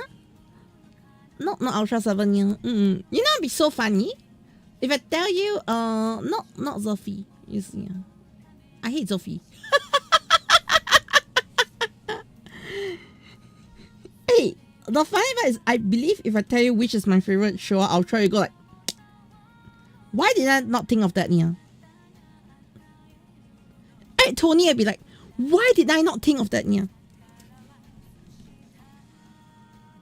Not Jakku. My favorite Showa Ultra is Ultraman number 6. Da-na-na-na.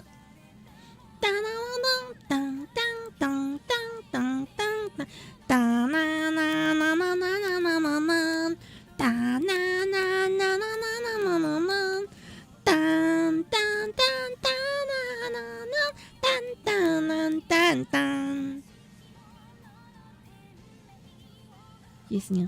Taro! Yes. Oh, you actually mentioned Taro. Oh no! Yeah. Taro. I miss Elemental's message about Taro. Yes, yeah. It's Taro. Yes, yeah. Yeah, Ultraman number 6. Taro! Go man. But yeah, Taro is my favorite from the Showa era.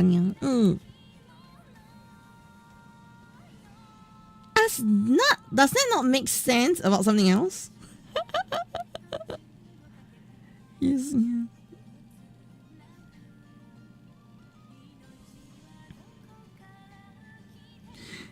Yeah! So that's also the same reason why I was very hyped for Trigger. But the problem with Trigger was Trigger did not live up to my hype. That was the most disappointing part. The reason why I was super hyped for like I said, could be an issue of I was way too hyped for Trigger that Trigger just didn't live up to expectations. Does that make sense? Like when you're too hyped on something and it doesn't live up to expectations, it just yes, so I feel that was what happened to Trigger for me. But Deco was good. Yes, I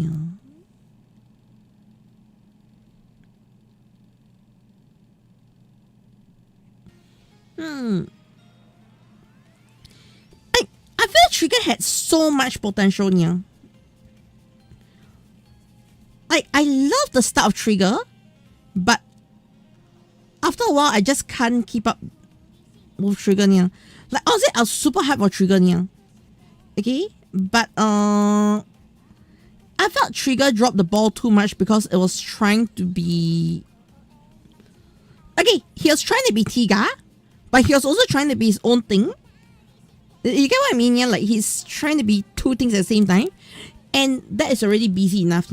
What made it worse was there's also trying to use Trigger to promote the Ultraman reboot and all. So it became like Trigger became a conceptual mess. Yes, Trigger was okay, but I felt Trigger had so much more potential beyond that.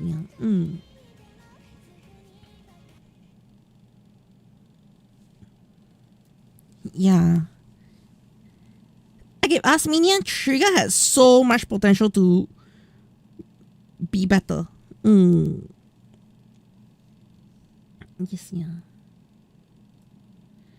Yes, Glitter Trigger was cool. I'm not gonna deny it. Like I wouldn't say like Trigger is like in my absolute hate list or what, but it was just disappointing that Trigger did not become the very thing I hope Trigger to be. Whereas what I appreciated from Deco, is Deco decided to Deco is inspired by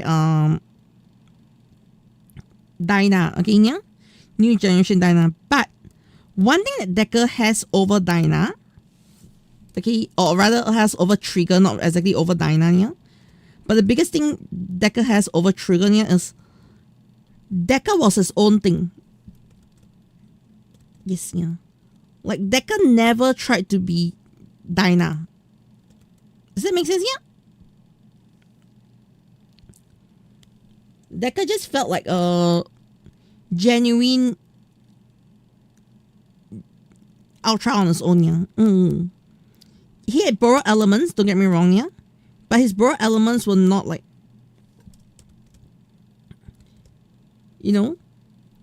oh, this has to be a Deco thing. Does it make sense? And I think that was what helped Deco stand out. Yeah.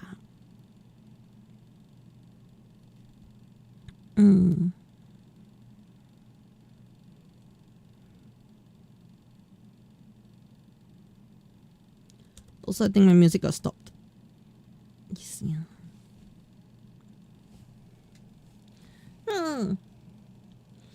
don't like Deco. I see. I was supposed to capture its Tiga specialness, but it didn't capture. Who I love Rayev. Yes, Magic Knight Rayev is so good. Yes,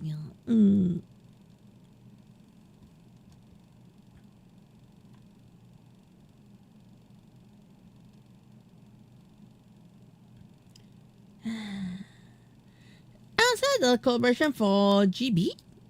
GB? Wait, what GB? Yanni?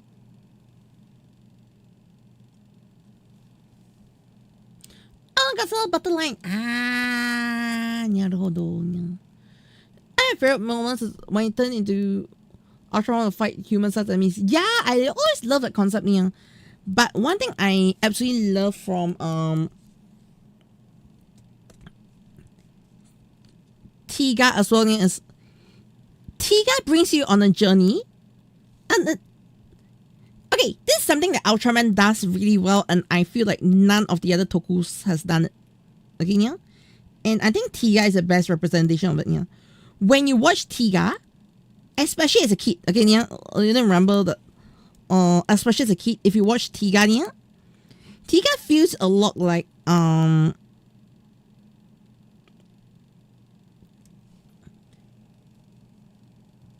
Tiga feels a lot like, how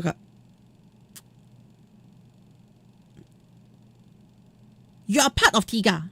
Yes, yeah, Tiga is someone you can relate to. Does that make sense? Yeah, something that, you know, okay, you watch Camera, it's like, whoo, Camera is a, what cool hero and all, yeah. But when you watch Tiga, it's like when you're dying at Tiga, it's like Tiga is in your heart. I don't know how to describe it, yeah. And I feel like Ultraman does this really well. Like, the one that consistently does this really well, yeah, I think is Ultraman, yeah.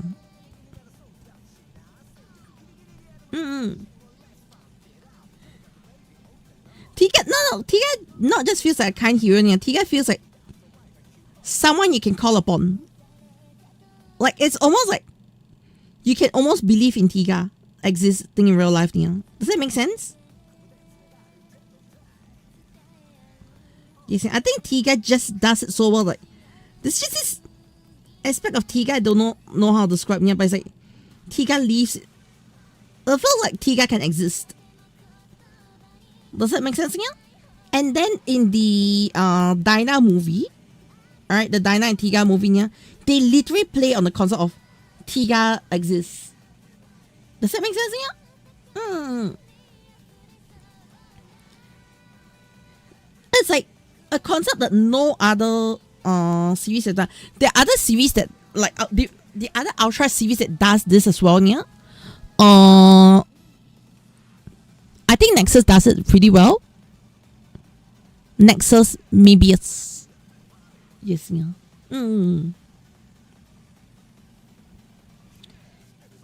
Like, they somehow can capture an aspect that usually isn't that easily capturable. Does that make sense, yeah?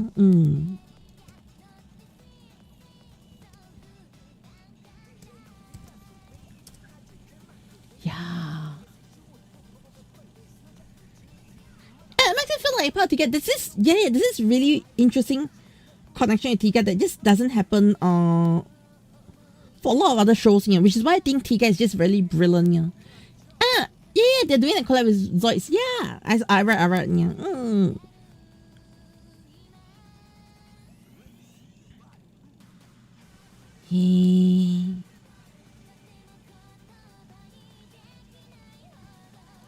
Your hat.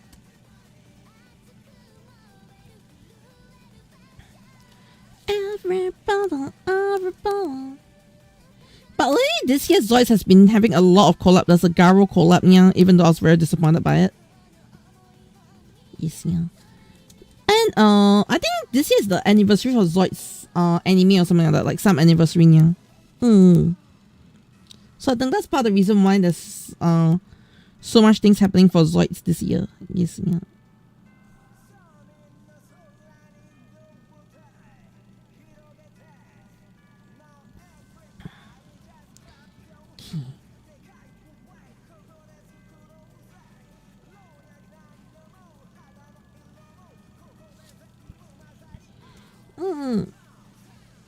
Yeah, good times, yes, yeah. Alright, I think I'm done with the design. Yes, yeah. Okay, will there be any changes I make? Actually a bit. Yes, yeah.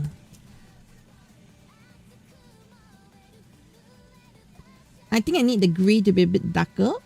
That's about it. Yes, yeah. I think everything else can stay.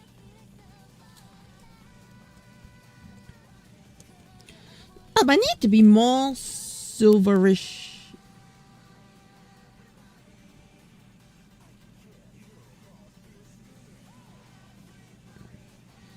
Silver means I need to go for blue. What's my blues? Blues or purples actually? Listen, let's go for purple actually.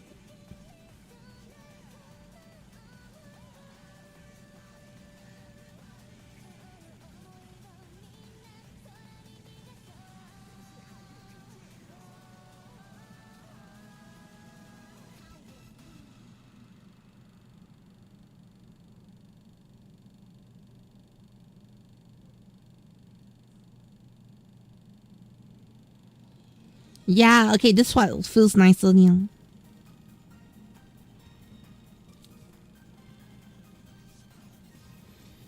Hey, so the only white is gonna remain here is gonna be the driver. Yes, yeah. Okay, and even this one, change up. Nya, nya, nya, nya.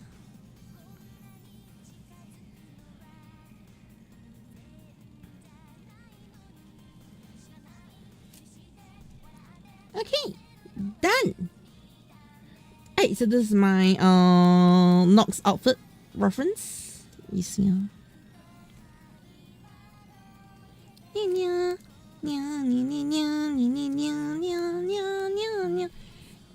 blushing is adorable. Arninya Tonya.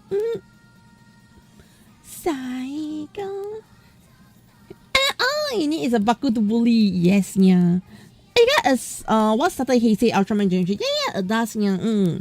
But Tiga was just so well done. Those are the things, yeah. Like starting a generation is one thing, but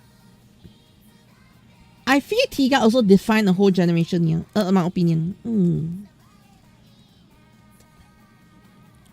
Yes, yeah.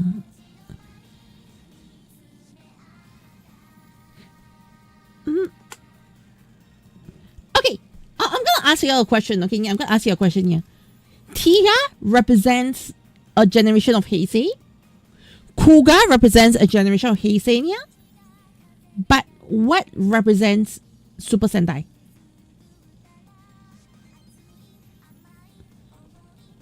I'm serious, yeah. What represents Super Sentai, yeah?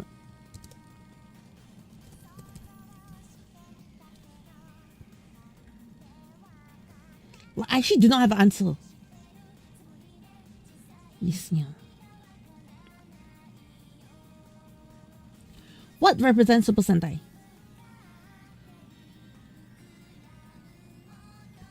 I've been looking for answer that. Yeah. Okay, I'm not a very huge Super Sentai buff, yeah. So I don't dare like say that. Oh, Super Sentai can be represented by A, B, C, D, E. Yeah. No, I don't believe I can say that. Yeah. So I actually do want to like check what do you think represents Super Sentai. Yes, yeah. I've got no answers. None actually, right? I'm not capping. I'm not like being lazy or what, right? There's nothing that represents Super Sentai in that aspect, right? Yeah. Yeah.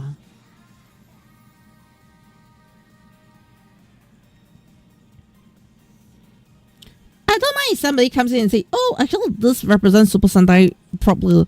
My question is why? Yes, because I'm not like I've always said like Super Sentai is my weakest link, or rather the weakest part for me in my Toku fangirling. Yeah. So I'm always like open to listening to what people have to say about Super Sentai. Yeah.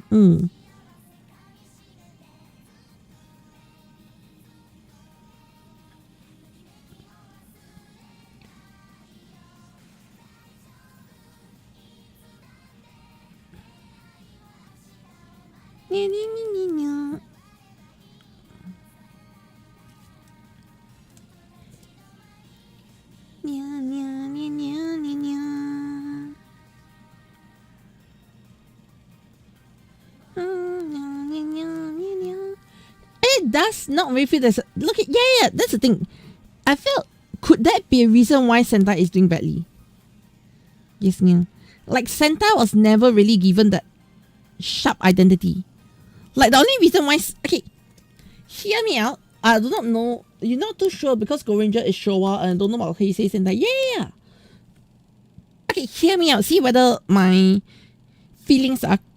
You agree with what I feel, okay, Nia? Feel free to disagree if you feel that's the case, Nia. But do y'all feel like Super Sentai is in a very weird spot?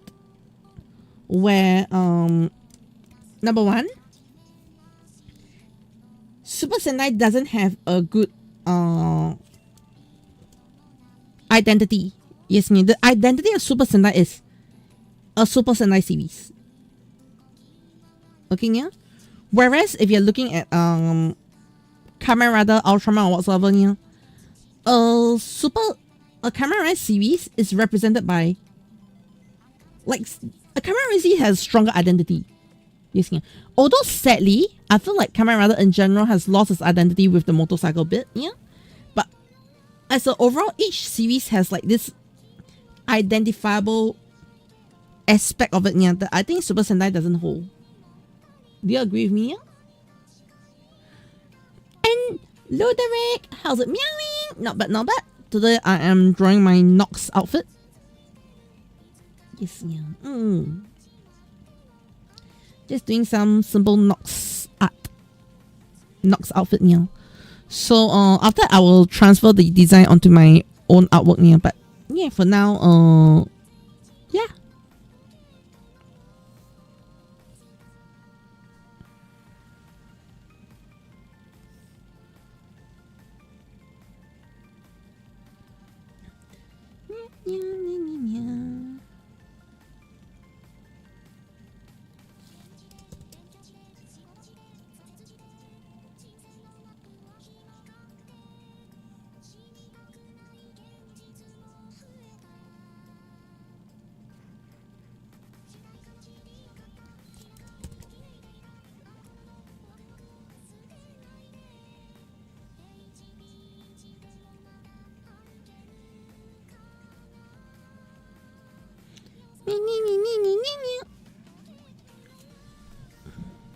Monster.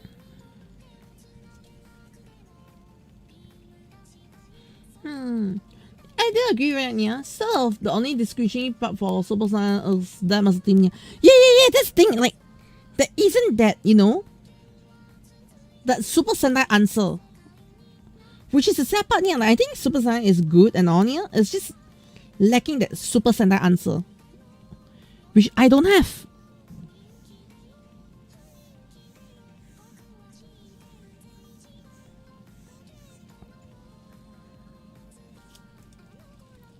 Right?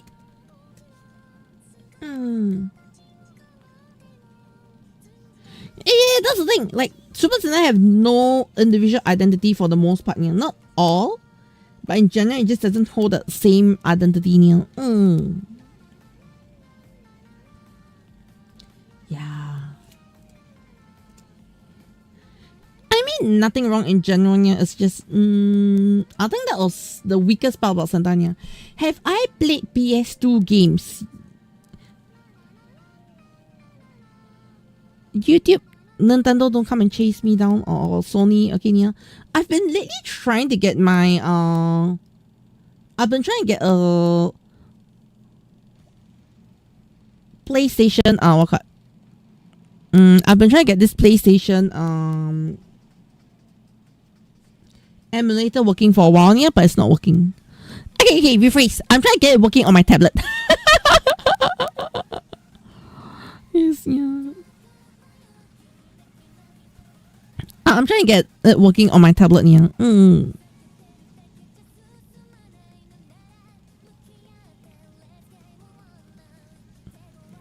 Because I was like, you know, sometimes I just want to like do a bit of PlayStation gaming or some retro gaming, yeah. But I've not figured out how to get it working. You see, that's all.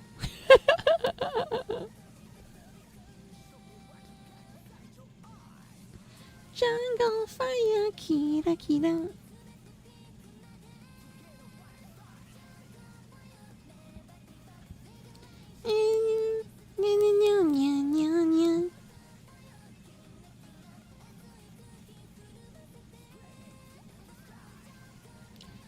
Kira kira.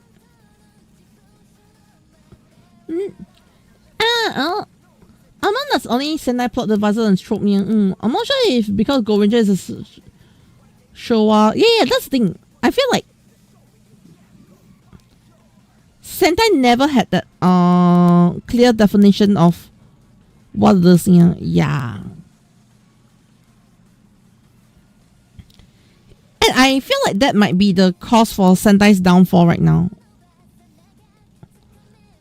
Am I making any sense here? Like, I think a part of it is weak branding might be what caused Sentai's downfall. So,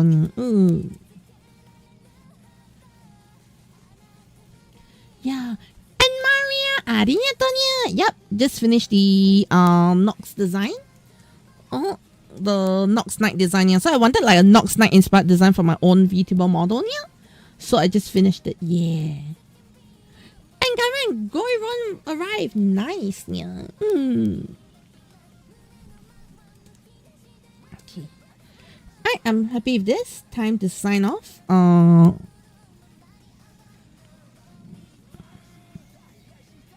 Nox design. No credit.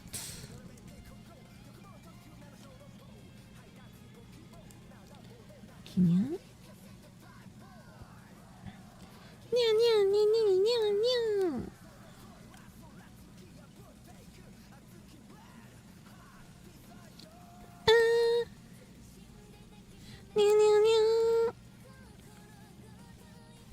Okay. I'll sign it with the hard brush. This one. I'll just hard brush now.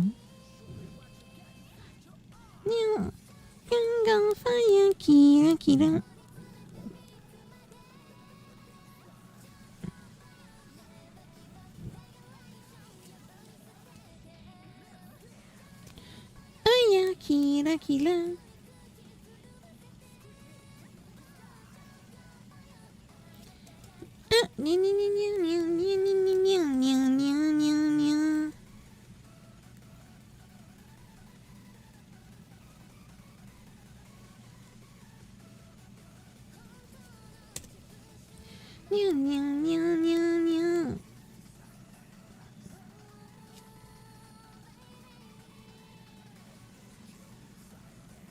Okay.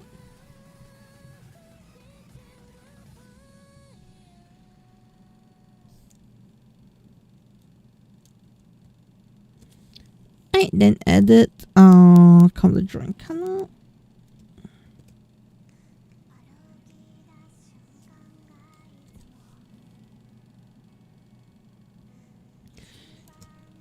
Okay. Right, then save as PNG.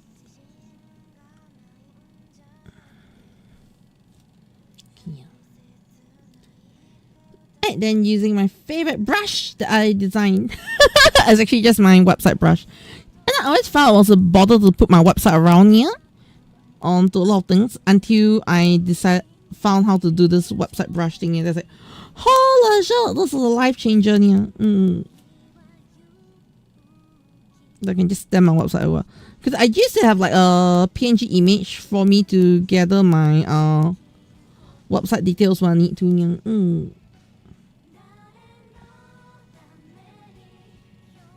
But now I have the ability to just stamp it like that, as a watermark, which actually helps a lot. Yes, yeah.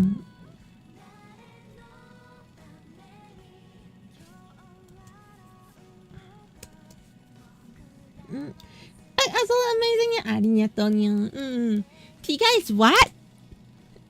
Tika is my husband. Yes, yeah. Yeah, okay. So, export all more socials.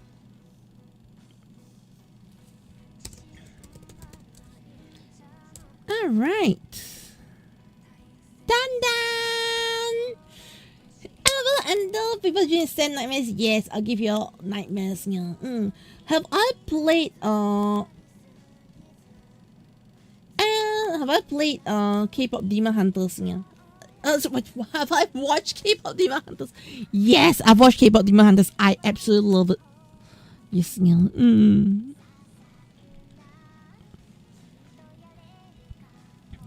Nya, nya, nya, nya, nya. 誰のために Nya, nya. I think I'm like rain never die girl. I know, right? Nya, nya, nya, nya, nya. ために I don't know, I send nightmares. Nyani.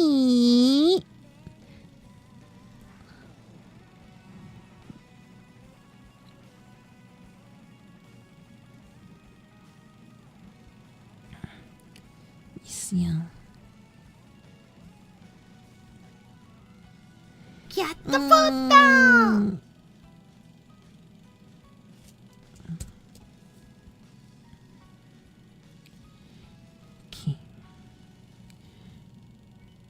Alright, I'll open ために Nya, nya.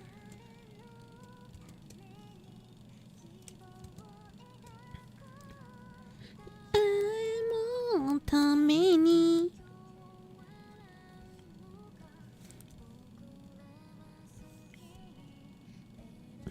Okay. So the reason why I open it separately right now is I want to get some of the colors in. So this is what you call the color reference sheet here. So it's actually very important when you're doing like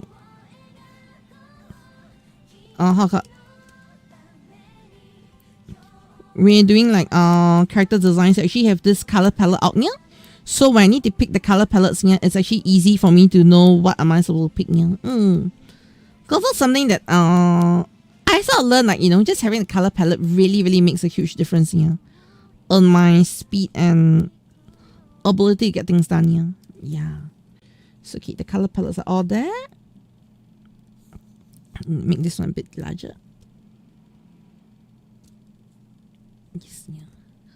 Make this one a bit larger.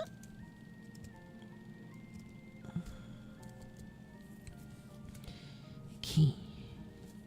Right now, this border black. There we go.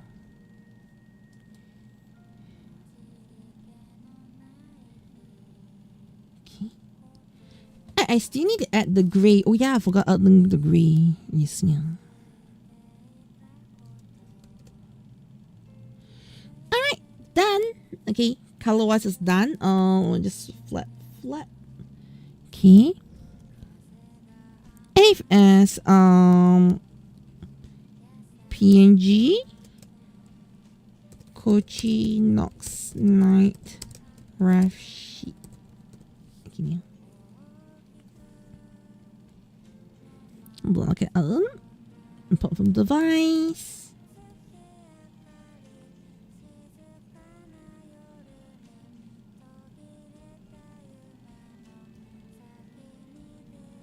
I think it's this one. Oh no, it's wrong. Is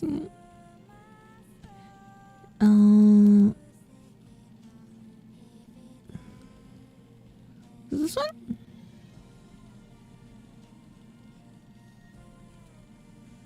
Wait, what did I save it? What did I save this in here?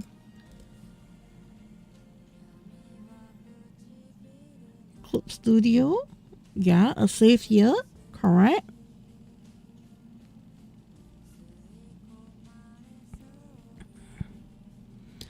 I'm in the Clip Studio folder. Ah, okay. There you go. Okay, yeah. And it's in. Yay! I'm gonna uncover the national secret.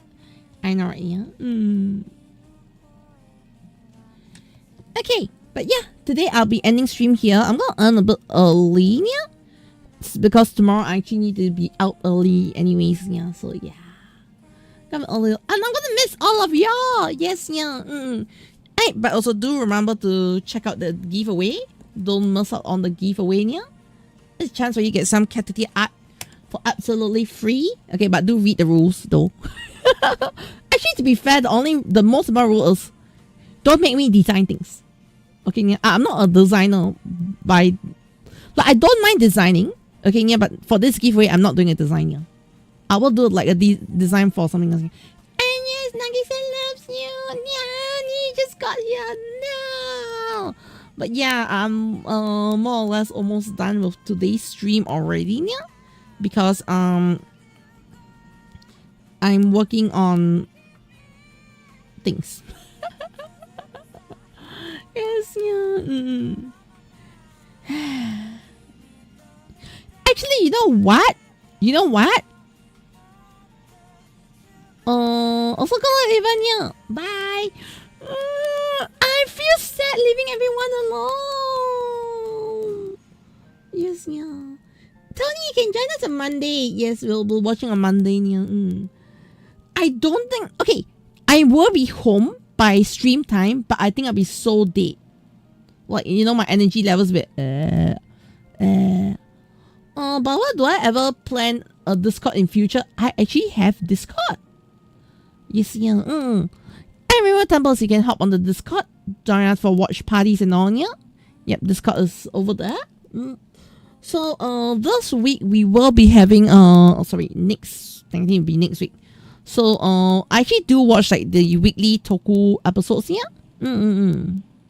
Yeah.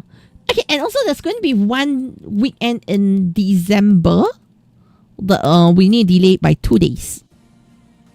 It's the Christmas weekend. Yeah, Christmas week.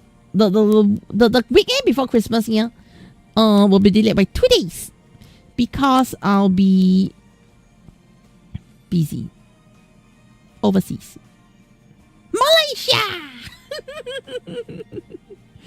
Yes, I'm going to Malaysia again. And the episode Zats. Yes, yeah. Okay, well, thank you so much, everyone. I will see all of you again next week. Okay. Fret not. I've got artworks to go up on Twitter, so if you want to not miss out on the things I work on here, do remember to check out my Twitter. Yes, yeah. Okay, that is also gonna be a great place for y'all to find stuff. Yes, yeah. Also, okay, quick update. Alright, not a quick update, but a quick. What's the word term? Yeah. I want to check if any of you can give me some insights. Yeah. Have you all ordered anything from those who are staying in the US? Yeah. Have you ordered anything from China or Asia in general over the past few days? Yeah. Be it Christmas gifts or whatsoever. Yeah. I want to know something right now. Yeah. Because I'm trying to figure out how am I supposed to ship things to y'all. Yes. Yeah. The reason why I'm asking is tariffs have become a very huge problem. I believe you all know tariffs have turned the whole scene upside down here. Okay. And my biggest concern is you still have a board game coming in here. Yeah. I'm curious to know how is it going to reach y'all here. The reason why I'm asking that is because I just saw some videos and it was very, very disheartening. Yes, yeah. It made me panic a little bit. Yeah. Actually, you know what? It's starting to come. That is what I hope. Yeah. But let me see if I can find the video again here. There was this video that got me worried a lot. I think it's.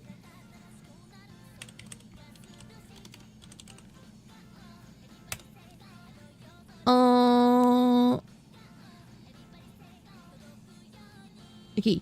Well, let's go on stream for a while longer. I don't think I have an issue with it going for a while longer here because there's something I want to like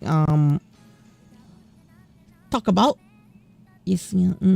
There's something I do want to talk about. Yeah. I think it's style theory. Is it style theory? I think so.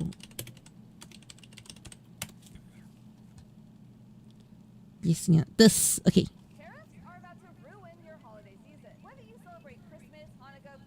Winter solstice, or you're just looking to get a head start on your Black Friday shopping, this is what you need to know.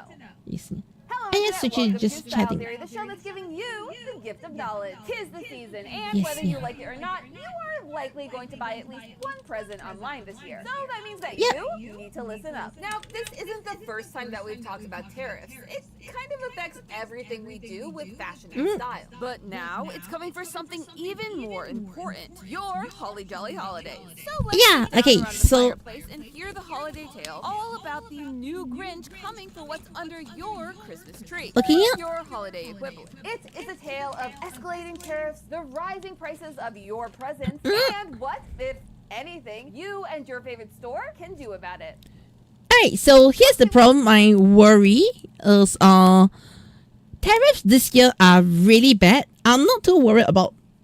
Okay, if you all have to pay, you all have to pay. Alright, yeah. But my concern, because I am there are some delays here, mostly because the cat ran out of cash. But anyways, alright. I ran out of funding, so I'm focusing on surviving first. Yeah, so I'm still alive. Don't worry. Okay.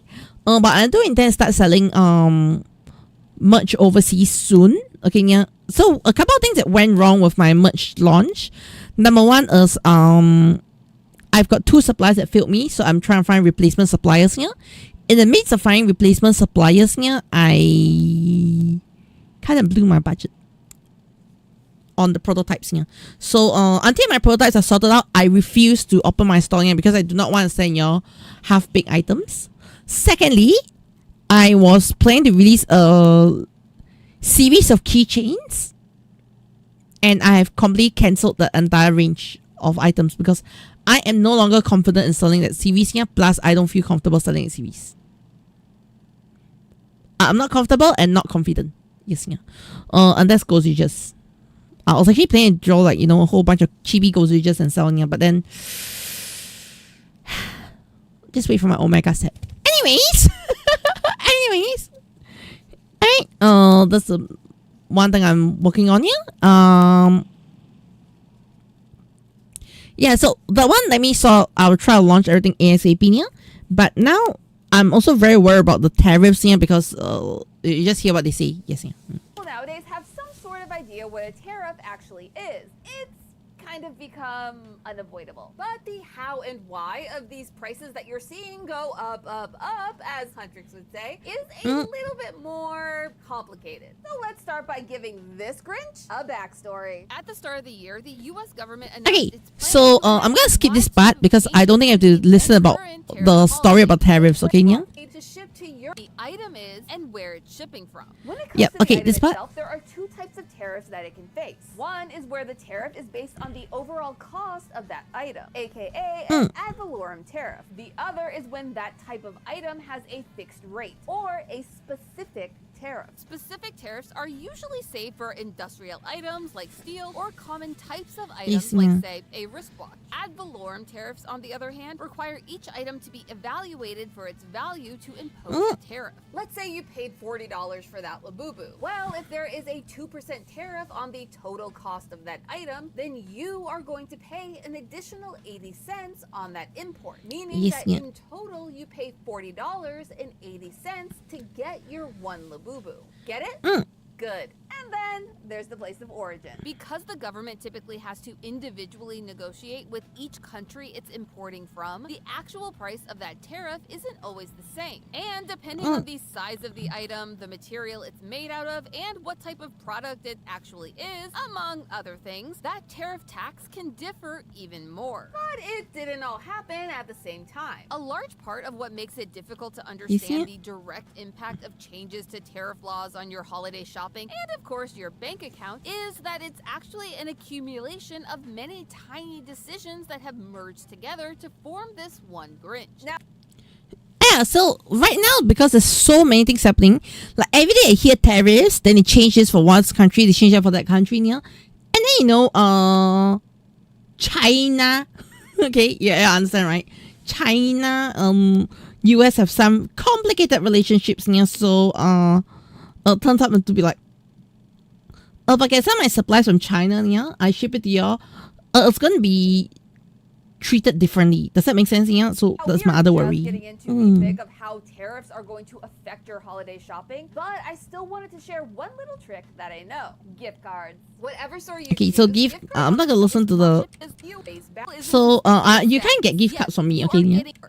Give your son to the tariff prices that we're seeing this holiday season has been a bumpy ride, to say the least. As this chart from Axios.com illustrates, over the past year, the average tariff cost has been in flux. At the start of 2025, the average tariff was sitting around 2.4%, which was already up from the previous 1.6% back in 2017. Since the rollout began in February of 2025, tariffs have jumped between an average low of 6.9% to a record high of 28%. As of the recording of this episode, there is a minimum of a 10% tariff on all imported goods. Okay, so the thing is, if let's say there's a minimum tariff of 10% on all imported goods, yeah, I actually have no issues because, you know, it's just going to be a standard 10% and I don't have any worries. Does that make sense? Yeah? Imported goods from specific countries like China, Mexico, and Japan have been given higher tariffs. And most of the US's other main import partners have what is called a reciprocal tariff, meaning that if a country, like say the fictional land of Genovia, had a tariff of 14% on US imported goods, the US would counter that with a 14% or more tariff on the goods imported from Genovia into the US. Technically, tariffs are meant to encourage shoppers to shop within their own country. However, with how global the economy and marketplace has gotten, it's not quite that simple. Many US-based businesses still import goods from other countries to be able to produce their own item, especially small businesses. But because most small businesses are not ordering at a huge scale, they used to be able to avoid getting grinched by tariffs thanks to the de minimis exemption. This was a legal loophole that let any import under $800 come. So I used to be able to send your things through the de minimis exemption, yeah? Right now I can't. So that's the biggest issue, yeah. Into the country duty-free, meaning without paying a tariff. But as of August 2025, this was suspended for all countries. TLDR, it's gotten very, very pricey to bring anything into the US, but that's only part of the problem. Y'all, the tariff Grinch didn't just raise prices. They dropped them, raised them, dropped them again, and then raised them even I have no idea. It actually caused a situation that is scarier than the actual Grinch itself. It is.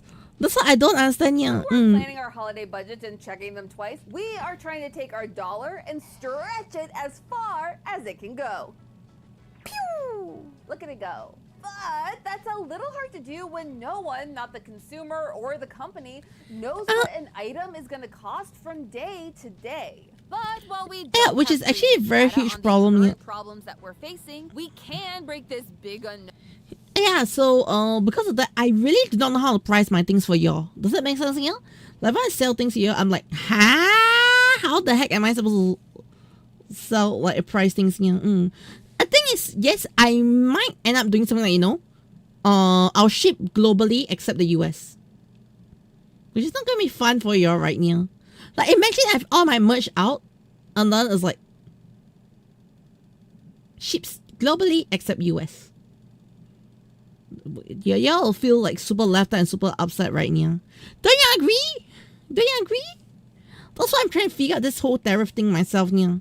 Down into 3 less scary presents for us to unwrap and understand. Next. Yes, that's Comic-Con is coming. Yes, yeah. And what superpower do you have, Tony? Yeah, Comic-Con Singapore is coming. Yes, yeah. Comic-Con Singapore is next week. Yes, yeah. Presents with 3 P's. The first P stands for prices, which is the most... You have an address in Malaysia? Yay! I'll ship to Malaysia then. Obvious problem when you're talking about tariffs. If you live in the US, you've already seen the rising prices over the last few months. But when prices go up, who pays for it? No, it's not the Grinch. It's everyone else. When it comes to paying tariffs, there are 3 levels of where that payment can come from. Level 1 is the company itself. Whenever I'm the company. I'm the company. I can't afford. The US, they pay. I can't afford to pay the tariffs myself. Yeah, if not, I'm earning $0, literally. Tariff. You know this. We just talked about it. I'm too S&P small. Global, a financial analysis Yes, yeah. company, estimates that in It's very hard 2025, for, companies will be paying an extra $1.2 trillion USD in expenses Yeah. due to these new U.S. tariff structures. No matter what, they are going to pay this tariff. The real question is, are they going to absorb that cost or pass it off to someone else? Now, whether or not Yes, they yeah. do either. So, you know what may happen is at the point of checkout and shipping, yeah, I may okay. So this is what I understand from what I talked to the post office here. So what they said is, yeah, this sucks. I know, right? I actually want to sell Toku merch to you, yeah, so it's very hard for me to sell to you. So what will happen is when you pre-order, I will only charge pre-order price here. Then when the shipping comes, when the product comes in here, I will then charge the shipping. So I might do like, you know, like product, then shipping. Then when the shipping comes in here, I will also charge like everybody in US extra tariff fee.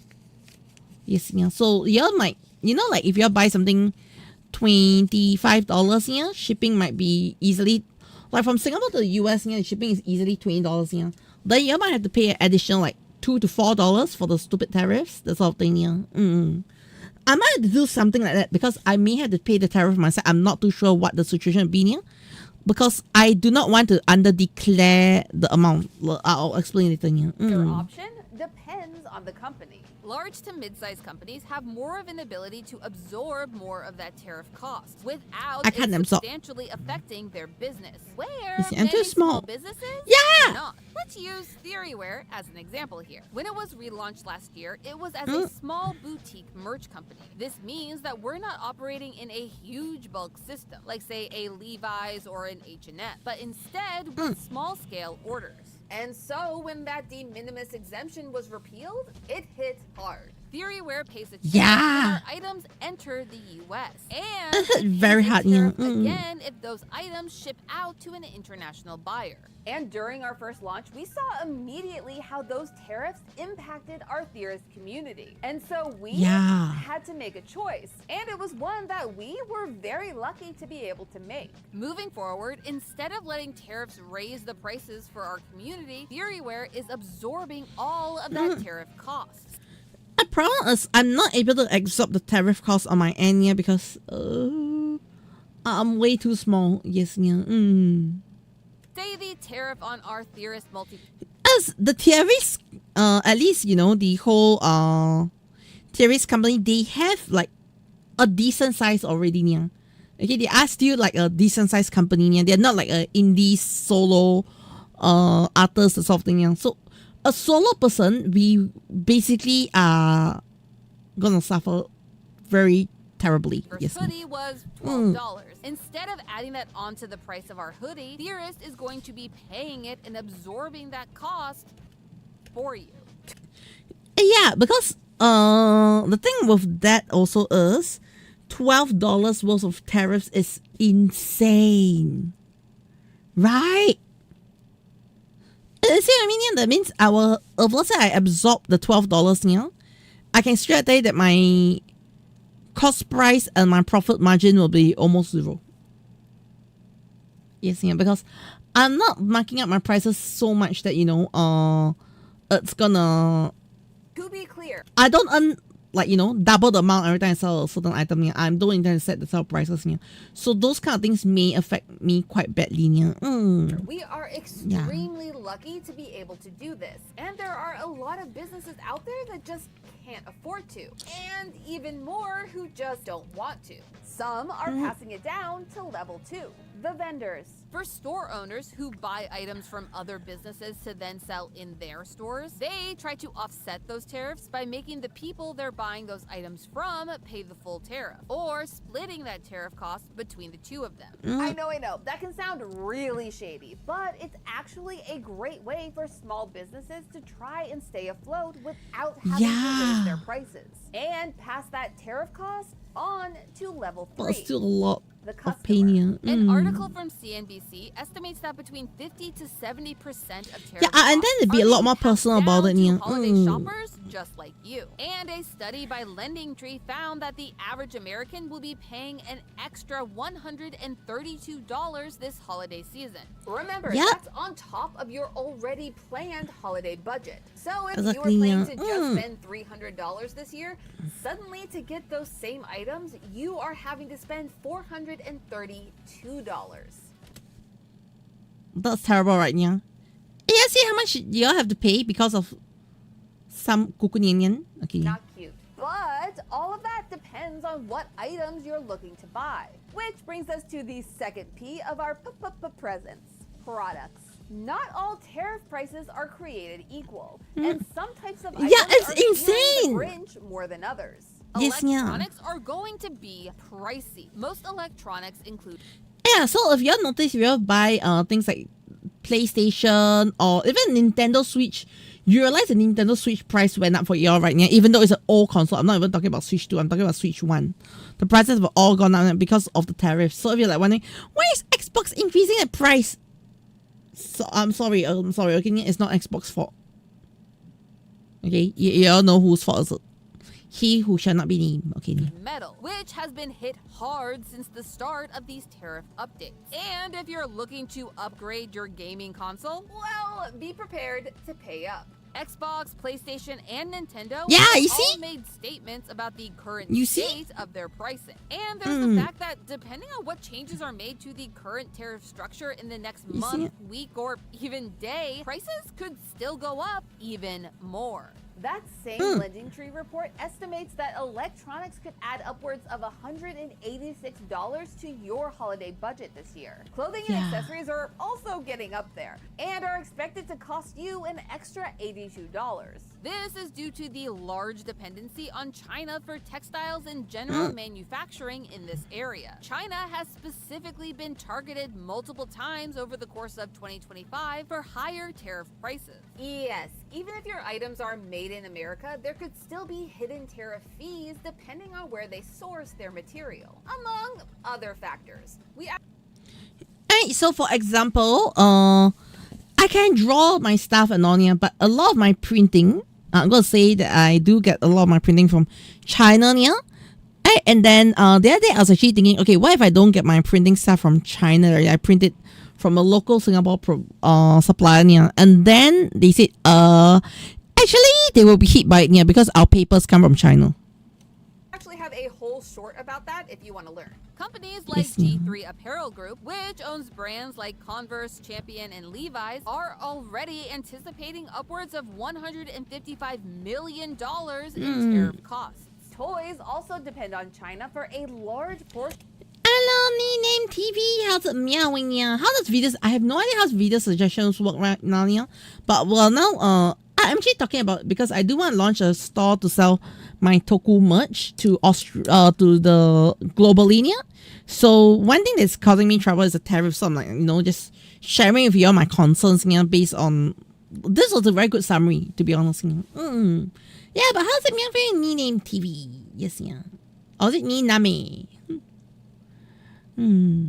Of their manufacturing. While they are only expected to add an estimated $14 minimum to your holiday budget, the $14 is a lot. Okay, $14 is a lot. real hit is in variety. Since most companies have already ordered their holiday stock in anticipation of more tariff changes, the amount of unique items you have to choose from is likely going to be fewer than in previous years. And the popular ones are likely to sell out even faster than normal, with companies like Bratz, Mattel, and Hasbro already issuing statements. And the same is true if you're planning to buy beauty products or self-care items this holiday season. Yeah, we're all gonna be rocking that no makeup look this holiday season. The final P in our holiday present stands for piles. And it brings us back to the de minimis exemption that this is a very terrible one. This is a terrible one, Then de minimis is definitely his dog Max. He didn't technically do anything wrong, but he's guilty by association. Whenever an item is imported into the US, it has to go through customs. This is where items are reviewed and, if needed, evaluated for their tariff cost if it's not a specific tariff, which is normally fine. Okay, so when items are evaluated, alright, and all, if let's say, okay, for example, if I send something out to y'all, okay, yeah. If let's say I send something out to y'all today, all right, yeah. By the time it reach the US, okay, if let's say he who shall not be named increase the tariff cost, yeah, y'all will be charged by the post office to pay extra tariffs to get the item delivered to you. Alternatively, they may just send it back to me. Okay, yeah. Alternatively, they might just throw away. Although I can't remember, was it this video where people complain things are getting thrown away just because of or didn't meet the tariff requirements, yeah. And yeah, very good. It's Nyanim. Nyanim. How's it meowing? Yeah. Nyanim. Yep. So right now, yeah, I'm just talking about tariffs, so I'm just being sad, yeah, about it. I mean, this is how we've operated for literal years. But with the suspension of the de minimis exemption, suddenly things are a little backed up. To put it simply, customs is constipated. Where previously packages under $800 would not be stopped, now they have to be checked. Now, if we were only talking about a few hundred extra packages, things would probably be fine. The problem comes from the fact that most orders by the everyday shopper are a small value package that would have fallen under the de minimis exemption, except now they can't. This rapid and unexpected increase in packages being held at customs has resulted in packages getting stuck, and the piles of presents trying to make it home for the holidays is only growing. As a representative from USPS told NBC News, because of the changes to US import regulations, we are seeing many packages that are unable to clear customs due to missing or incomplete information about the shipment required for customer clearance. If for any reason they're unable to get that missing information to clear the package to ship, it falls into one of two options. Option 1, it gets shipped back to the original sender. This is the preferred. Yeah, okay, ship back to me is the preferred outcome. Yeah. Outcome, as it typically results in a refund and lets you resolve the issue with the person or store that you placed the order with. But option number 2 isn't as easy to fix. U.S. Customs gives shipping companies like UPS the right to dispose of shipments that are not able to be cleared for delivery. You heard that? Yes, yeah. You heard that? You heard that? Yeah, those also video. Those are the video. Yeah, they also explain this here. Yes, you heard that right. Destroy, throw away, get rid of, bye-bye. And there may be nothing you can do about it, both as a customer and as a store owner. As an email from UPS to a customer based in Stockholm read, we are sorry, but due to the circumstances and the perishable nature of the contents, we are now required to proceed with destruction of the shipment in accordance with regulatory guidelines. Yeah, there you go. UPS does it. I mean, yeah, that's lots of reporting. Yeah, so now that's why I'm so worried about, a lot of things. Yeah.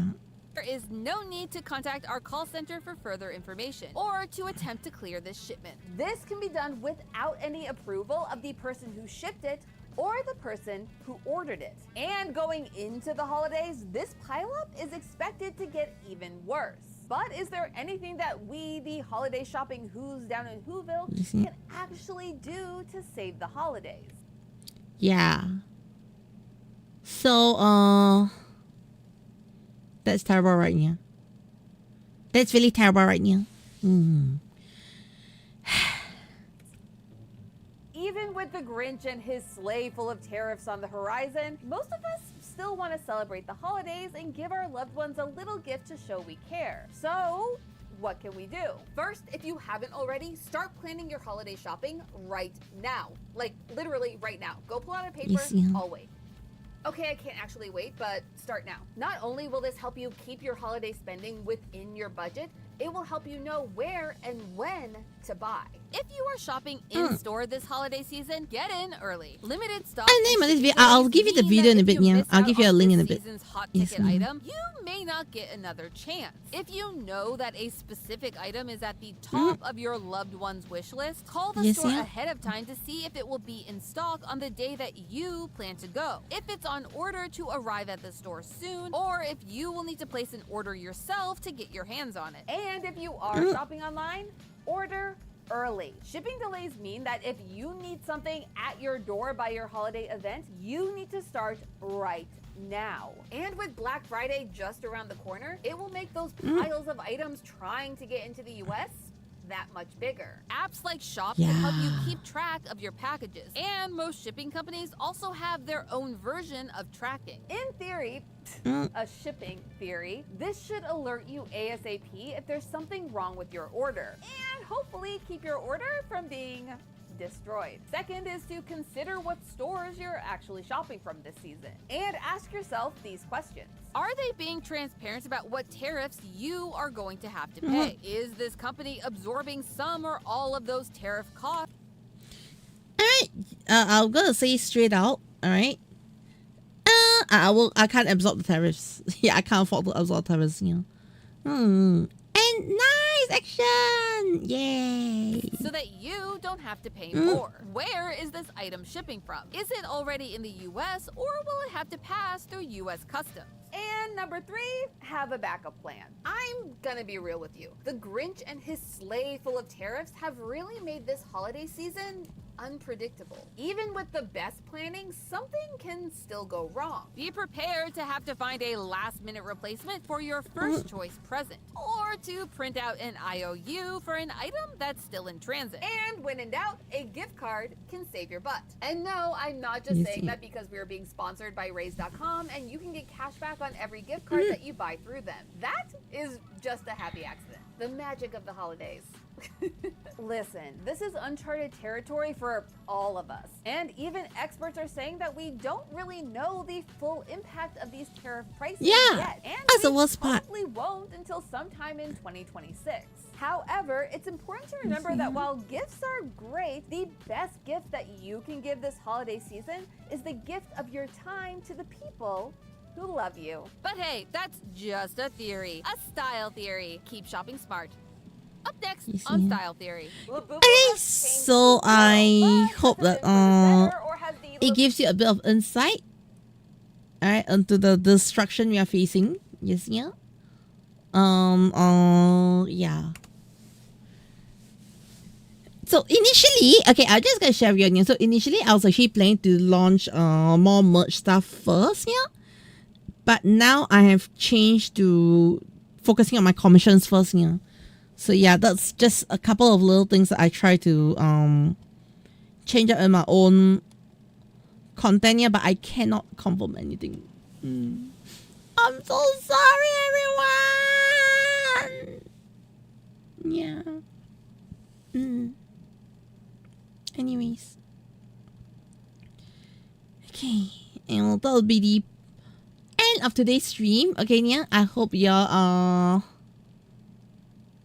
feel less depressed. I hope. Yes, yeah.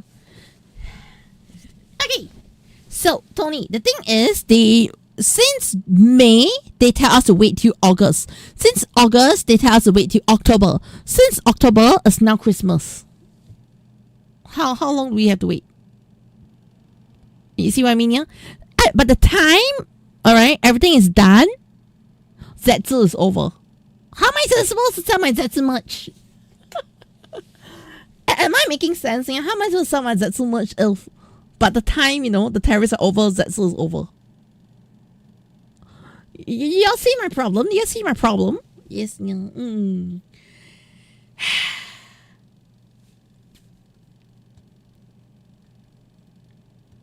Yes, yeah.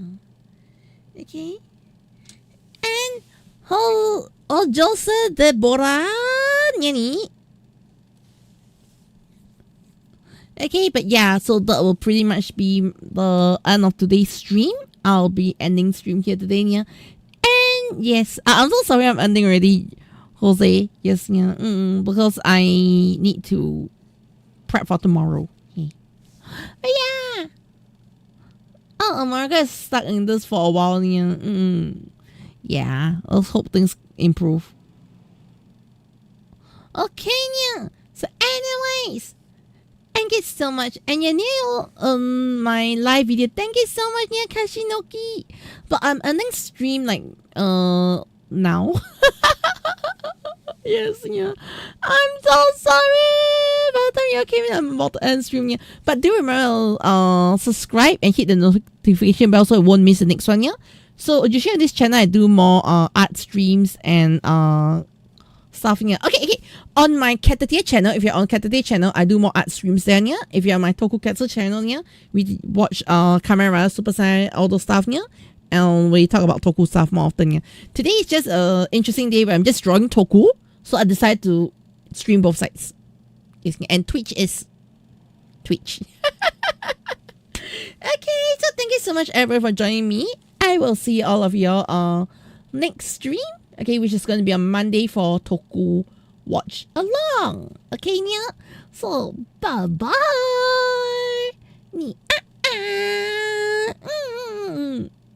Yes, yeah. Oh yeah, actually get used to using this. The ending soon screen, yeah. Yeah, I need to get used to using my ending soon screen because I'm playing something for ending soon screen. I can't say what yet, yeah, but I'm playing something, so I need to get used to sushi ending soon. Okay?